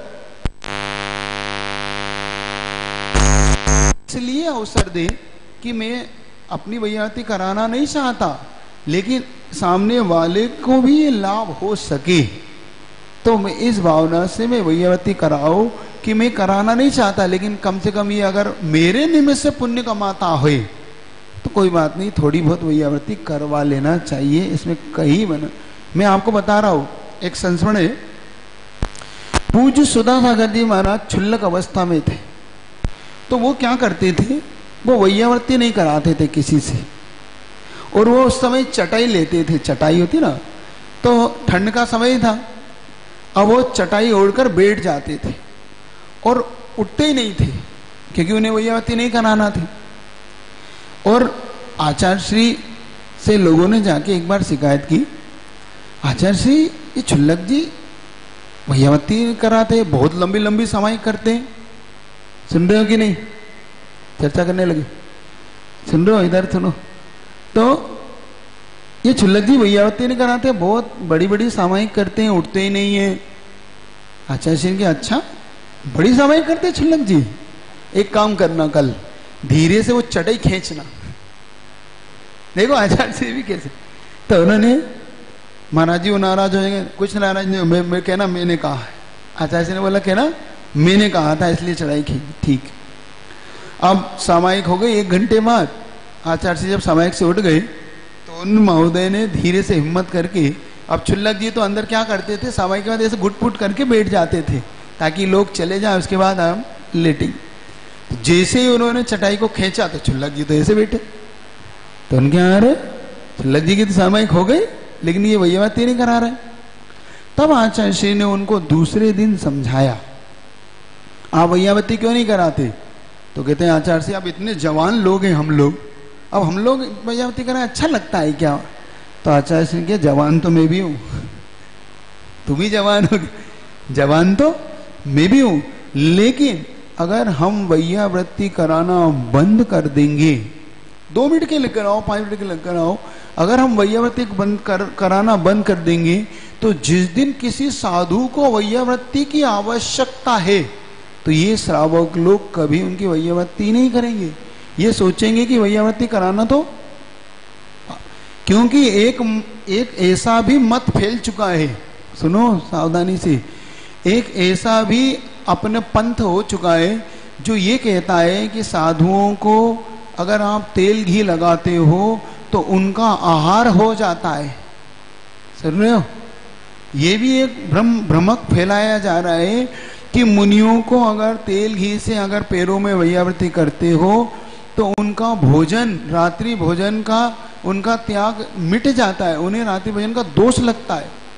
ऐसे भी पंथ वाले, और उन्होंने यहाँ तक हद कर दी, एक साधु का हाथ थोड़ा सा खसक जाता ना झटका से, उनका सक गया तो उन्होंने उस बैठाने वाले को तेल नहीं लगाने दिया, साधु की समाधि करवा दी।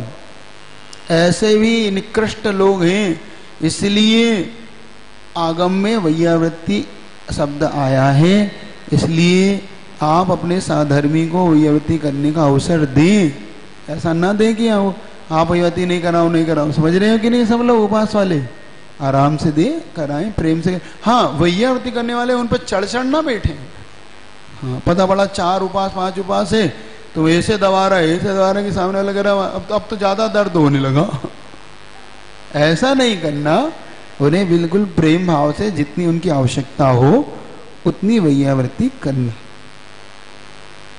महाराज से आज सुबह आपने नियम दूध से खाने का नियम दिया था, कल दूध की रसी, फिर खाना खाए से अच्छा कल दिया था, आज दूध की रसी और दूध से खाने को दिया था। तो कोई बात नहीं, जो नियम दिया गया है आप उसका पालन करें, आप अपने त्याग को एक तरफ रखें, सिर्फ जो यहाँ से नियम दिया गया है वो श्रेष्ठ है आपके लिए। पहले भी कहा था गुरु आज्ञा सबसे महत्वपूर्ण होती है, इस बात को गांठ बांध के रखो। क्या? सुनो, गुरु आज्ञा सबसे महत्वपूर्ण होती है। कितनी महत्वपूर्ण होती है देखो, एक विदिशा में आचार्य श्री ने 2014 में चातुर्मास किया। एक बाबा जी थे जो इंदौर में बुजुर्ग थे, आश्रम में रहते थे, उन्होंने उनकी उम्र काफ़ी थी, एकदम उन्हें एकदम बीमारी सी हुई। उन्होंने ये समझा कि मेरी आयु अब ज़्यादा नहीं है, डॉक्टरों ने भी कह दिया कि आपकी ज़्यादा आयु नहीं है। तो उन्होंने क्या करा, आजीवन चारों प्रकार का त्याग कर दिया और कह दिया कि मुझे आचार्य के पास विदिशा ले चलो। इंदौर से विदिशा ले गई। विदिशा आचार्य के पास पहुंचे। आचार्य के पास कहने लगे, आचार्य मैंने चारों प्रकार का त्याग कर दिया, मेरी समाधि करा दो। आचार्य ने उनके शरीर का निरीक्षण किया। आचार्य से कहा, मैं आपकी समाधि नहीं करा जा सकता, आप यहाँ से जा सकते। आचार्य जी, मैंने तो चारों प्रकार का त्याग कर दिया, आप क्यों नहीं करा रहे? इसलिए नहीं करा रहा हूँ क्योंकि आपको या तो मेरा कहना मानना पड़ेगा तो मैं आपकी समाधि करा सकता हूँ, आपका कोई भी नियम यहाँ नहीं चलेगा। सुन रहे हो? तो क्या करना होगा, आपको जल लेना होगा। आचार्य ने उसने आजीवन त्याग के बाद क्या कह दिया आचार्य ने, मेरे अनुसार चलोगे तो, कारण आपको बता देता हूं, क्योंकि उनके पैरों में बहुत सूजन थी। उस सूजन को देखकर आचार्य ने समझ लिया कि इनके पेट में मल रुका हुआ है और अगर इनकी समाधि इस परिस्थिति में कराई जाएगी तो इनकी समाधि नियम से बिगड़ेगी। कारण उसका ये है कि ये मल के कारण इनको पेट में जो दर्द होगा, पीड़ा होगी, इसके कारण ये समाधि बिगड़ेगी। आचार्य ने कहा, बोलिए क्या करना है? तो उन्होंने बहुत विचार करके आचार्य से, आप जैसा कहेंगे मैं वैसा करूंगा।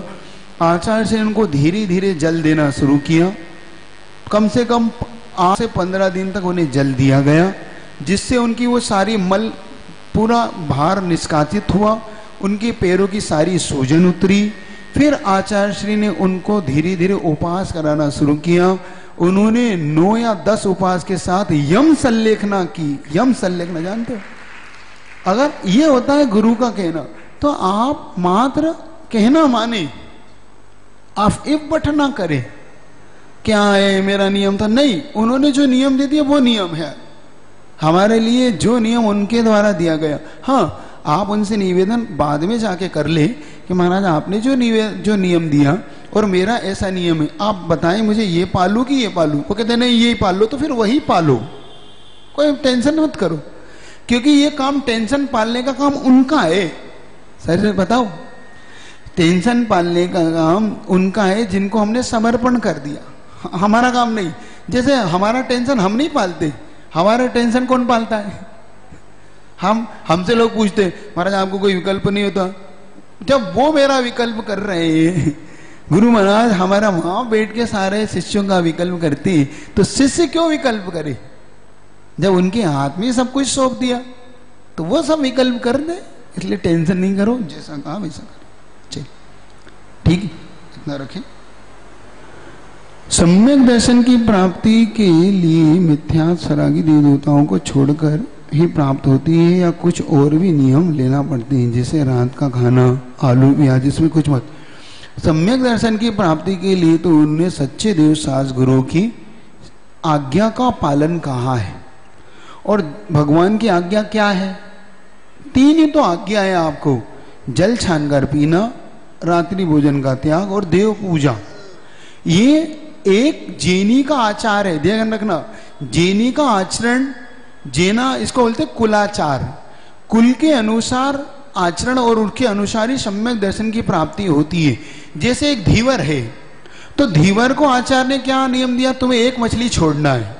अब जैनी कहे मैं भी एक मछली छोड़ू, ये नहीं चलेगा।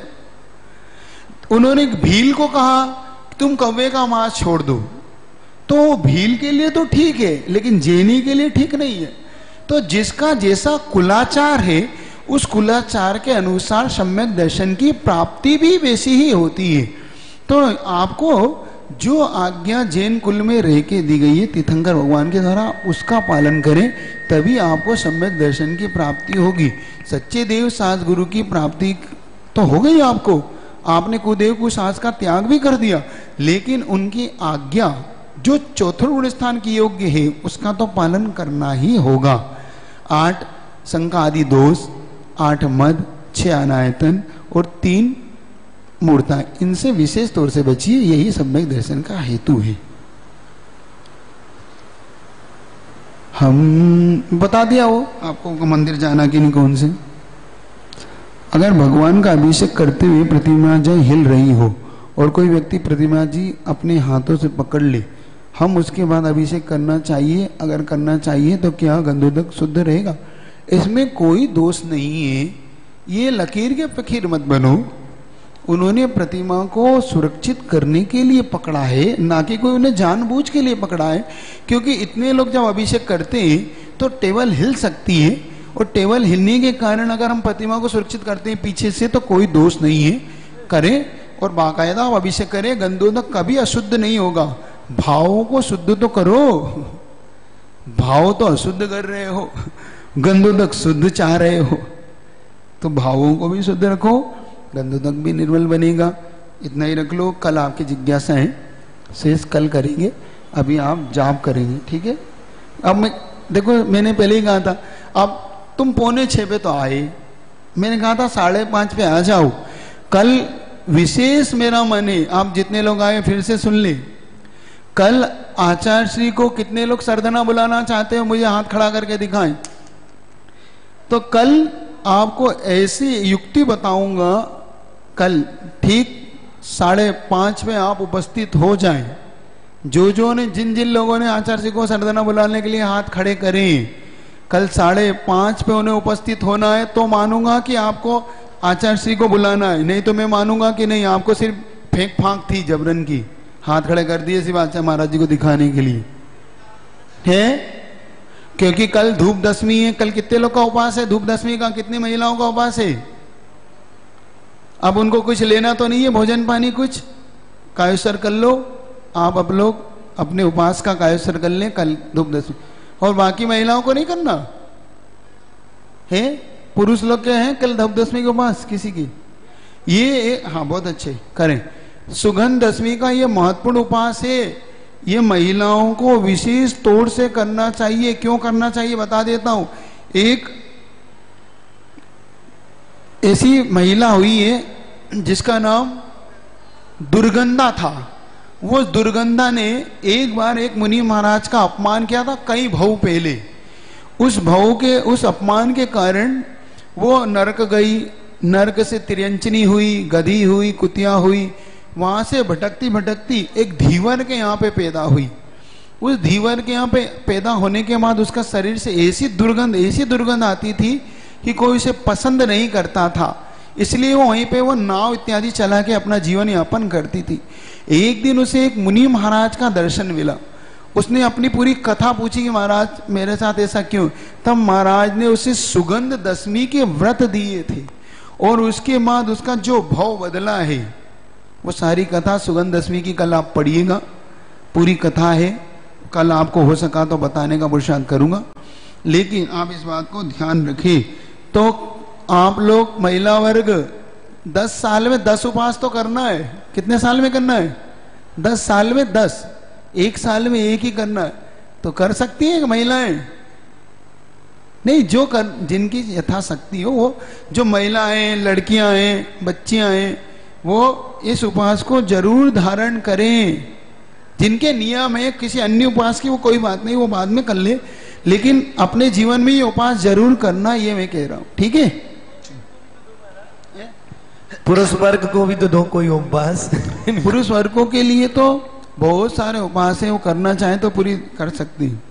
जो जैन श्रावक बड़ा है या पद्मावती देवी बड़ी है, ये पूरी तो भैया एक बात ध्यान रखो, कोई सा भी देवी देवता, पद्मावती, क्षेत्रपाल, कोई सा भी आपका घंटा कर्ण, कोई भी हो, सारे देवी देवता जैन श्रावक के सामने छोटे हैं।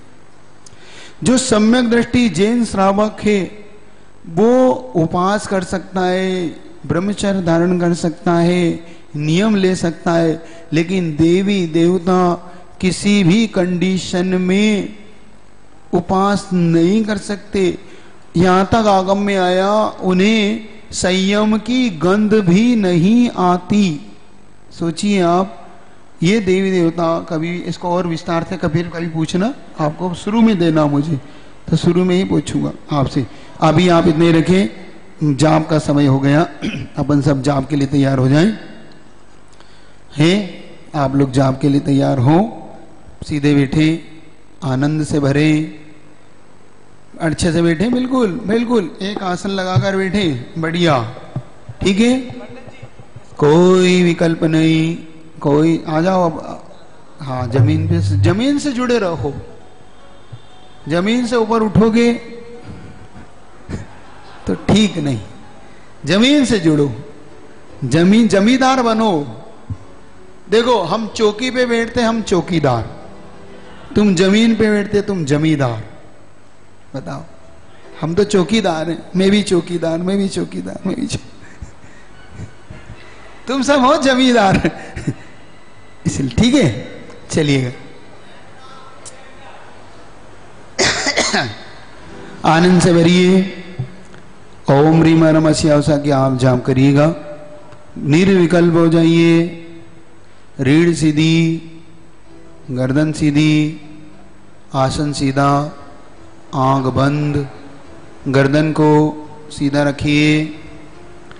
जो आपके कुंडलपुर के बड़े बाबा हैं, उनको यानी अरिहंत के रूप में, और जो आपके पदम पर भगवान हैं, उनको सिद्ध के रूप में, आचार्य गुरु विद्यासागर जी महाराज आचार्य के रूप में, उपाध्याय के रूप में आज अपने लिए योग सागर जी महाराज का ध्यान करना है। जिनने देखा हो, नहीं देखा हो, तो एक ऐसी आकृति बनाए उपाध्याय के रूप में, और साधु परमेष्टि के रूप में आज अपन सब नियम सागर जी महाराज, या आप जिन जिन गुरुओं को आप जानते हो, उनके साधु के रूप में विचरण करिएगा। हल्की आंखें बंद कर लें। ओम सम्यक दर्शनाय नमः, ओम सम्यक ज्ञानाय नमः, ओम सम्यक चारित्राय नमः। ओम ह्रीम अरम अस्याउषा नमः, ओम ह्रीम अरम अस्याउषा नमः, ओम ह्रीम अरम अस्याउषा नमः, ओम ह्रीम अरम अस्याउषा नमः। जोर से बोलो, ओम ह्रीम, ओम ह्रीम अरम अस्याउषा नमः, ओम ह्रीम अरम अस्याउषा नमः, ओम ह्रीम अरम अस्याउषा नमः, ओम ह्रीम याउषा नमः, ओम ह्रीम अस्याउषा नमः, ओम ह्रीम अरम अस्याउषा नमः, ओम ह्रीम अरम अस्याउषा नमः, ओम ह्रीम अरम अस्याउषा नमः, ओम ह्रीम अस्याउषा नमः, ओम ह्रीम अरम अस्याउषा नमः, ओम ह्रीम, जोर से, ओम ह्रीम अरम, प्रेम से, ओम ह्रीम अरम अस्याउषा नमः, ओम ह्रीम अरम अस्याउषा नमः, ओम ह्रीम अरम अस्याउषा नमः, ओम ह्रीम अरम अस्याउषा नमः, ओम ह्रीम, ओम ह्रीम अरम अस्याउषा नमः, ओम ह्रीम, ओम ह्रीम अरम अस्याउषा नमः, ओम ह्रीम अरम अस्याउषा नमः, ओम ह्रीम अस्याउषा नमः, ओम ह्रीम अरम अस्याउषा नमः, ओम ह्रीम, प्रेम से बोलिए, जोर से, ओम ह्रीम अरम अस्याउषा नमः, ओम ह्रीम, आंखों को बंद करिए, ओम ह्रीम अरम अस्याउषा नमः, ओम ह्रीम, ओम ह्रीम अरम अस्याउषा नमः, ओम ह्रीम अरम अस्याउषा नमः, ॐ ह्रीं अरमशिय उषा नमः। ॐ ह्रीं अरमशिय उषा नमः। ॐ ह्रीं अरमशिय उषा नमः।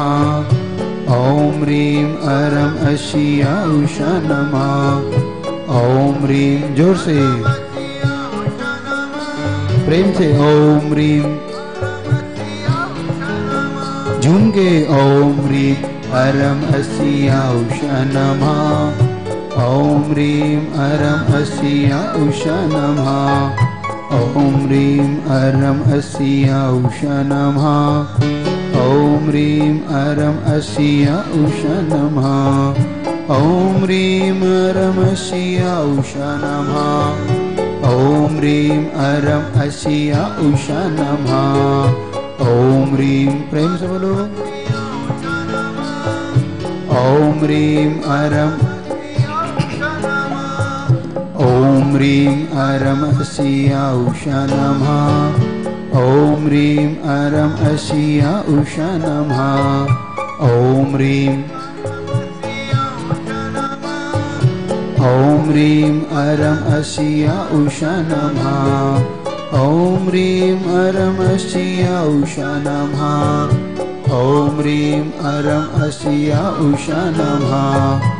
ॐ ह्रीं अरमशिय उषा नमः।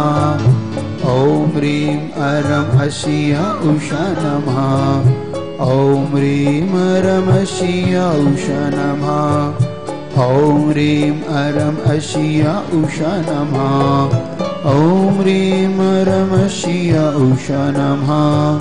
ॐ ह्रीं अरमशिय उषा नमः। ॐ ह्रीं अरमशिय उषा नमः। ॐ ह्रीं अरमशिय उषा नमः। ॐ ह्रीं अरमशिय उषा नमः। ॐ ह्रीं अरमशिय उषा नमः। ॐ ह्रीं अरमशिय उषा नमः। ॐ ह्रीं अरमशिय उषा नमः। ॐ ह्रीं जोर से बोलो ॐ ह्रीं झूम के बोलो ॐ ह्रीं प्रसन्न मन से बोलो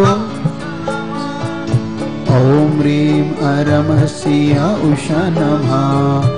ॐ ह्रीं बड़े बाबा को याद करिए ॐ ह्रीं अरमशिय। ॐ ह्रीं कुंडलपुर के बड़े बाबा याद करिए ॐ ह्रीं अरमशिय। ॐ ह्रीं सिद्ध परमेष्ठी में पदमपुर भगवान। ॐ ह्रीं आचार्य परमेष्ठी में विद्यासागर जी महाराज। ॐ ह्रीं उषा नमः। ॐ ह्रीं अरमशिय उषा नमः। ॐ ह्रीं अरमशिय उषा नमः। ॐ ह्रीं अरमशिय उषा नमः। ॐ ह्रीं अरमशिय उषा नमः। ॐ ह्रीं अरमशिय उषा नमः। ॐ ह्रीं अरमशिय उषा नमः। ॐ ह्रीं अरमशिय उषा नमः। ॐ ह्रीं जोर से ॐ ह्रीं अरमशिय उषा नमः। ॐ ह्रीं अरमशिय उषा नमः। ॐ ह्रीं एकाग्र हो जाइए रीढ़ सीधी। ॐ ह्रीं अरम सीधी। ॐ ह्रीं अरमशिय आसन सीधा। ॐ ह्रीं अरमशिय उषा नमः। ॐ ह्रीं अरमशिय उषा नमः। ॐ ह्रीं अरमशिय उषा नमः। ॐ ह्रीं अरमशिय उषा नमः। ॐ ह्रीं अरमशिय उषा नमः। ॐ ह्रीं अरमशिय उषा नमः। ॐ ह्रीं अरमशिय उषा नमः। ॐ ह्रीं अरमशिय उषा नमः। ॐ ह्रीं आंख बंद। ॐ ह्रीं अरं अस्य उषा नमः। ॐ ह्रीं अरं अस्य उषा नमः। ॐ ह्रीं अरं अस्य उषा नमः। ॐ ह्रीं अरं अस्य उषा नमः। ॐ ह्रीं अरं अस्य उषा नमः। ॐ ह्रीं अरं अस्य उषा नमः। ॐ ह्रीं अरं अस्य उषा नमः। ॐ ह्रीं अरहं अस्य उषा नमः। अब गहरी सांस भरिए, पांचों अक्षरों को एक साथ उठाइएगा। ओम को मस्तक पर आज्ञा चक्र पर, रीम को नाभि चक्र पर, अरहम को सहसा चक्र पर, अशिया उषा पांचों चक्र पर करते हुए नमः को सर्वांग से गहरी सांस भरिए।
सम्यक दर्शनाय नमः, सम्यक ज्ञानाय नमः, सम्यक चारित्राय नमः।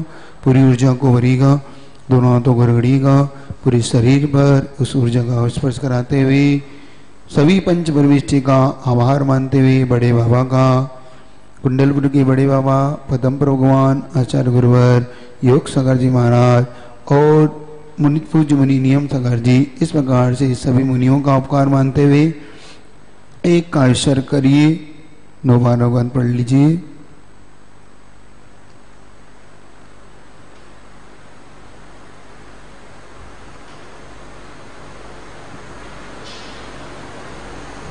कल ठीक प्रतिगमन 5:30 के आसपास शुरू करेंगे। 6 बजे आचार्य श्री का वो मंत्र जिसको चाहिए 6 बजे यहाँ पर, ठीक है।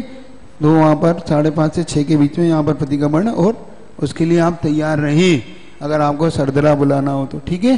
चलिएगा, कल धूप दशमी है, ठीक 10 बजे आपको धूप खेने सभी को बाकायदा अनुशासन से जाना है, वो आपको कल बता देंगे। सभी महिला वर्ग केसरिया वस्त्रों में, पुरुष वर्ग अपने सफेद धोती दुपट्टा में गाजे बाजे के साथ आप लोग प्रभावना करते हुए जयकार करते हुए जाएंगे, ठीक है। और जिन जिन के उपास है वो ठीक अपनी शांति। चलिए पूर्व दिशा की ओर खड़े हो जाइए। पूर्व दिशा में विराजमान अरिहंत सिद्ध आचार्य उपाध्याय साधु परमेष्टि, जिन धर्म जिन आगम जिन चैत्यालय को मेरा मन से वचन से काय से गो आसन पूर्वक बैठिए। नमोस्तु नमोस्तु नमोस्तु। दक्षिण दिशा में खड़े हो जाइए। दक्षिण दिशा में विराजमान अरिहंत सिद्ध आचार्य उपाध्याय साधु परमेष्टि, जिन धर्म जिन आगम जिन चैत्यालय को रिद्धिधारी मुनियों को मेरा मन से वचन से काय से 3 आवर्त पूर्वक नमोस्तु नमोस्तु नमोस्तु। पश्चिम दिशा की ओर। पश्चिम दिशा में विराजमान अरिहंत, सिद्ध, साधु, आचार्य, उपाध्याय परमेष्टि, जिन धर्म, जिन आगम, जिन चैत्यालय को, रिद्धिधारी मुनियों को मेरा मन से, वचन से, काय से 3 आवर्त पूर्वक नमोस्तु नमोस्तु नमोस्तु। उत्तर दिशा की ओर। उत्तर दिशा में विराजमान अरिहंत, सिद्ध, आचार्य, उपाध्याय, साधु परमेष्टि, जिन धर्म, जिन आगम, जिन चैत्यालय को, रिद्धिधारी मुनियों को मेरा मन से, वचन से, काय से भक्ति भाव पूर्वक गो आसन से बैठकर 3 बार नमोस्तु नमोस्तु नमोस्तु।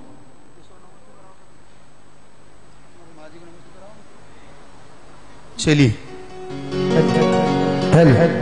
दोनों हाथों को जोड़ेंगे, जोड़ो दोनों हाथों को और गवासन में बैठ के पूज महाराज श्री के चरणों में नमोस्तु प्रसिद्ध करेंगे। हे गुरुवर नमोस्तु नमोस्तु नमोस्तु। आपस में हंस के, कस के, मुस्कुरा के जय जिनेन्द्र। आवाज नहीं आई, जोर से तो बोलो।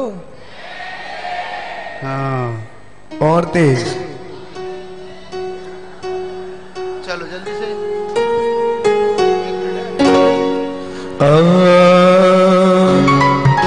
बोले संत शिरोमणि आचार्य गुरु विद्यासागर जी महाराज जी की जयकारा गुरुदेव का।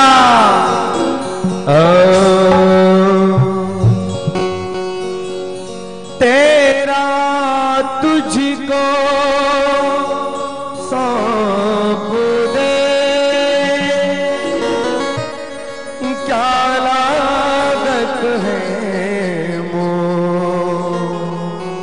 मेरा मुझ में कुछ ना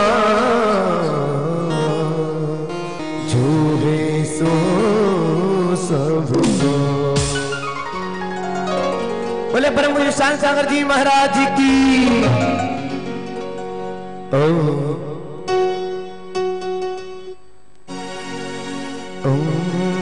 अरे जब से मिला है मुझे गुरु दरबार अपनी तो दुनिया बदल गई यार।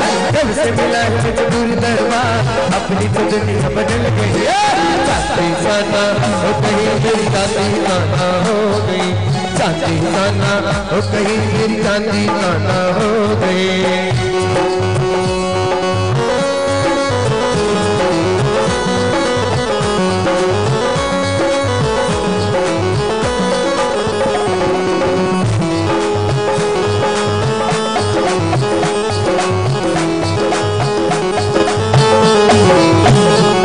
संसार में सारे घुमाया पर चैन कहीं ना पाया मैं। जग के बेबा बाबा करके मन की मन में भरमाया मैं। जय हो गुरुवर की जय हो, जय हो गुरुवर की जय हो। हर गुरु ने सुन ली है मेरी पुकार अपनी तो दुनिया बदल गई। गुरु ने सुन ली है मेरी पुकार अपनी तो दुनिया बदल गई।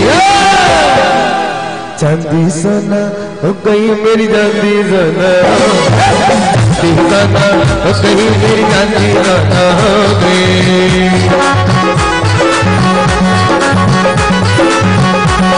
क्या कहते हैं, क्या कहते सुनो। अरे भक्ति भरी आज है मेरे भक्तों का भी साथ है। तू भक्ति का ले बसा मेरे बाबा मेरे साथ है। ना ना ना ना ना रे ना रे ना, ना ना ना ना ना रे ना रे ना, ना ना ना ना ना रे ना रे ना, ना ना ना ना ना रे ना रे ना।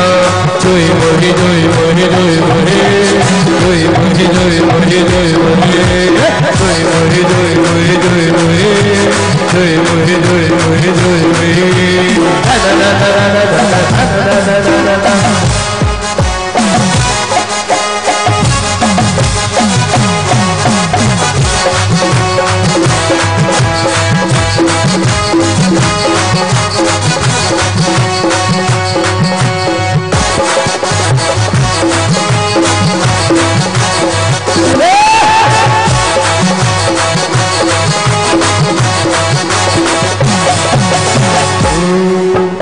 बोलिए संक्रमणी आचार्य विद्यासागर जी महाराज की, बोलिए पंच परमेष्ठी भगवान की। सभी लोग पंच प्रभु की आराधना। इसके बाद प्रश्न मंच भी होगा, जो सही उत्तर देगा बहुत सुंदर सुंदर इनामें आई हैं हमारे पुण्यार्जक परिवार की तरफ से। उसके पश्चात कलश घुमाओ प्रतियोगिता भी होगी, तो सभी लोग कोई भी अभी इस प्रांगण को छोड़कर ना जाए। बहुत ही बढ़िया आनंदायक। और कल आपको एक सुंदर नाटिका दिखाई जाएगी, स्वार्थ का संसार। बहुत अच्छी नाटिका है, जीवंत नाटिका स्वार्थ का संसार। इस पंचम काल के दौर में क्या हो रहा है उस घटना को देखते हुए बोले पंच परमेष्ठी भगवान की। ओ बाजे छम छम छम छम छम बाजे घुंघरू, बाजे घुंघरू, आत्मा में दीपक लेके आरती करो। बाजे छम छम छम छम छम।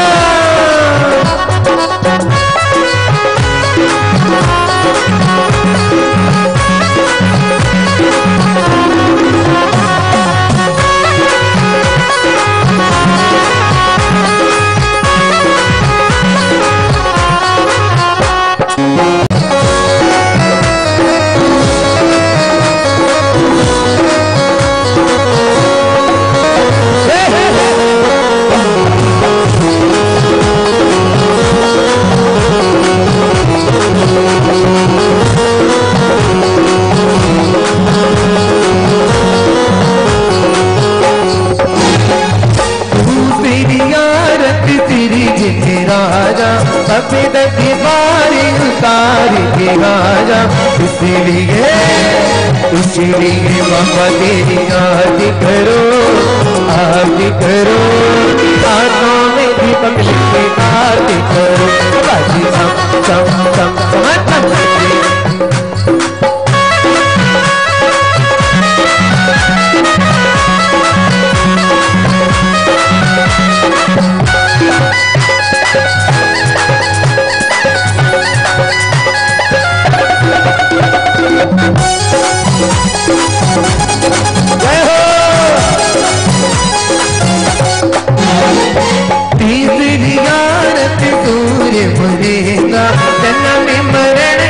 अब यहाँ पर जितने लोग खड़े हैं और बैठे हैं, मात्र 10 लोग ऐसे होंगे जिनने आरती की होगी। आप 10 लक्षण में भगवान की आरती तो करो कम से कम। हम तो गा रहे हैं, हम अपना पूरा पुण्य हम ले रहे हैं, हमें कोई दिक्कत नहीं है। तुम बोलते हो कि आज तक भैया को कभी जाप करते नहीं देखा, कभी सामायिक करते देखा। हमें तो सामायिक और जाप यही हो रही है। तीसरी आरती सूर्य भरेगा, तन में मरण दुख दूर करेगा। इसलिए इसलिए बाबा तेरी आरती करो, आरती करो। हाथों में दीपक की आरती करो। बाजी चम चम चम चम।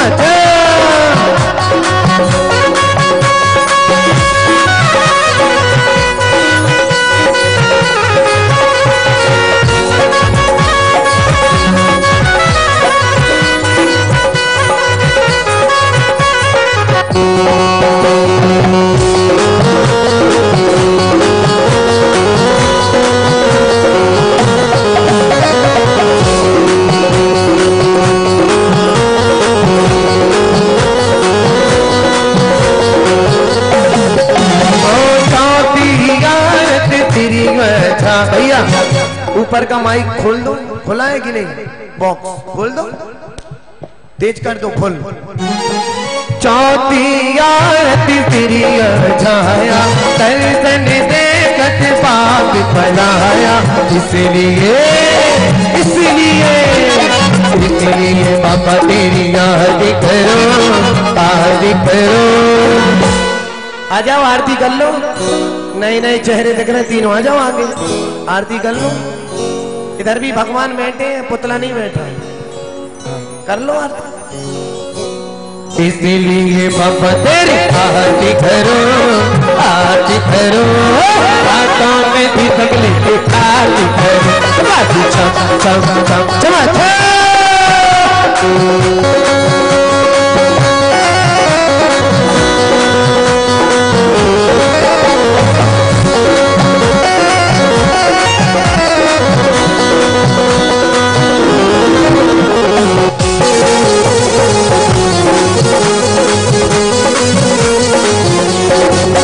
तेरी हो रही जयकार बाबा हो बाबा, तेरी हो रही जयकार बाबा हो बाबा, बाबा हो बाबा बड़े बाबा हो बाबा, बाबा हो बाबा बड़े बाबा हो बाबा, तेरी हो रही जयकार बाबा हो बाबा, तेरी हो रही जयकार बाबा हो बाबा।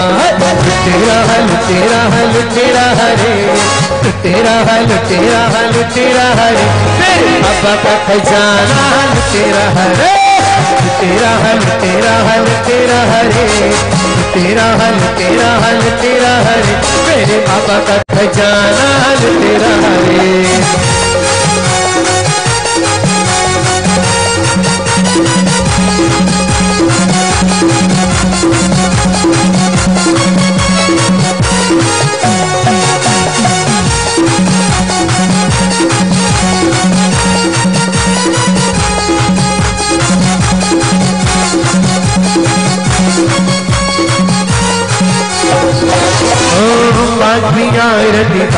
तिहारी ओ मदीना तने तेरी अधिकारी, मोक्ष मिली जाए मोक्ष मिली जाए मोक्ष मिली जाए, अरा रा रा रा रा रा रा रा, प्रभु सपने में आए, प्रभु सपने में आए।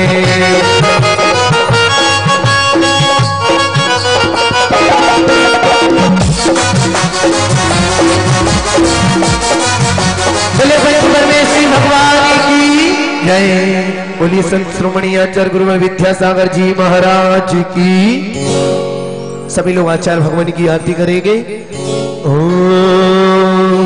विद्यासागर की बढ़िया करेगी, सुबह मंगल दीप सजाए के हम हाजी उतारे आरतिया।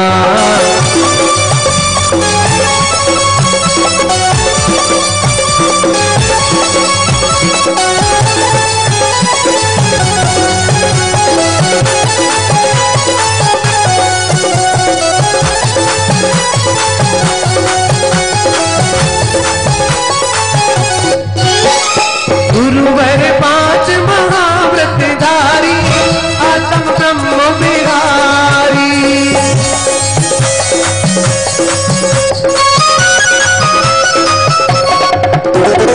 अटकदार शिव पथ पर जलकर शीतलाचारी निवारी, गुरु जी शीतलाचारी निवार।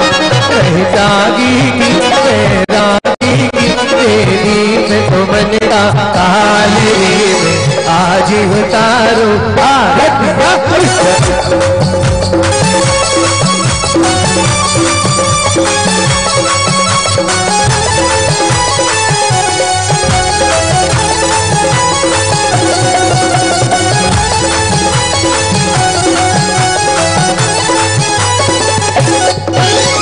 गुरुवर आज नयन से लग कर आलोकिक सुख पाया,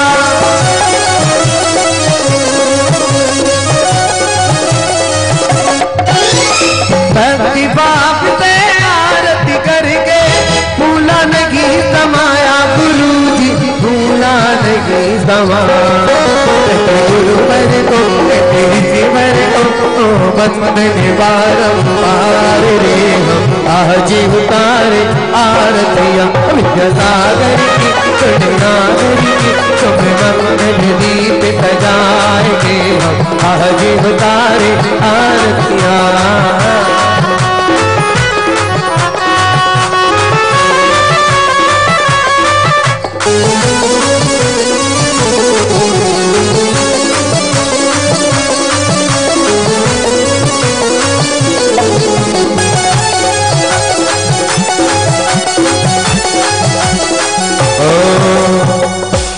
विद्यासागर नाम रे। सब व्यवस्थित करो तब तो कराएंगे, ऐसे नहीं ऐसे घूम रहे, व्यवस्थित खड़े हो तब कराऊंगा। अच्छे खड़े हो।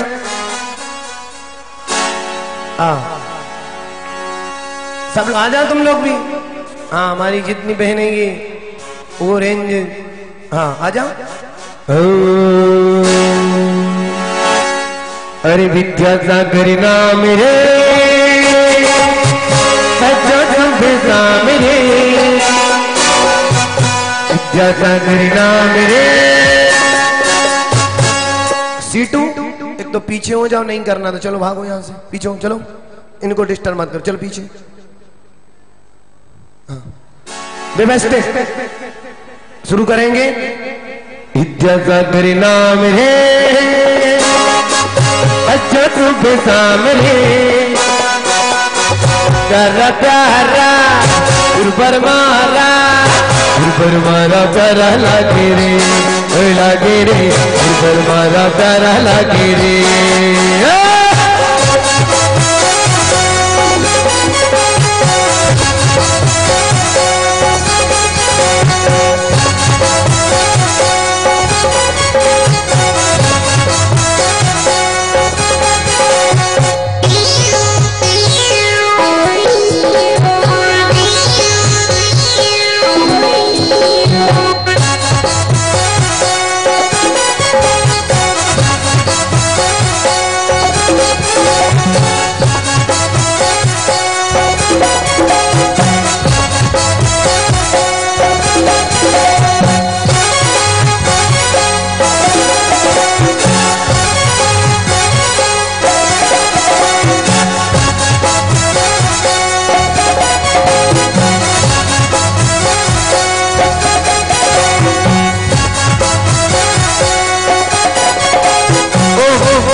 कर रहे हैं अभी शादियों में बोल दो तो फिर करो सब लोग व्यवस्थित। हाँ जब महाराज जी के दर्शन करने कहीं आओगे आप लोग तो हम माइक से बुलाएंगे। अब आपके सामने अर्घ लेकर आ रहे हैं सरदना के लोग, तो वो जब अपनी अलग छाप छोड़ेंगे वहां पे तो वहां के लोग भी देखेंगे शुद्ध क्या मान। हाँ सब करेंगे, सिंपल है, इसमें शारीरिक व्यायाम होता है, गैस की शिकायत नहीं रहेगी आपको, कमर का दर्द खत्म हो जाएगा, पेट दर्द सब खत्म, सब करेंगे एक साथ। हाँ मोबाइल रख दो साइड में, कोई नहीं ले जाएगा। रेडी भाभी? हाँ 1 2 3।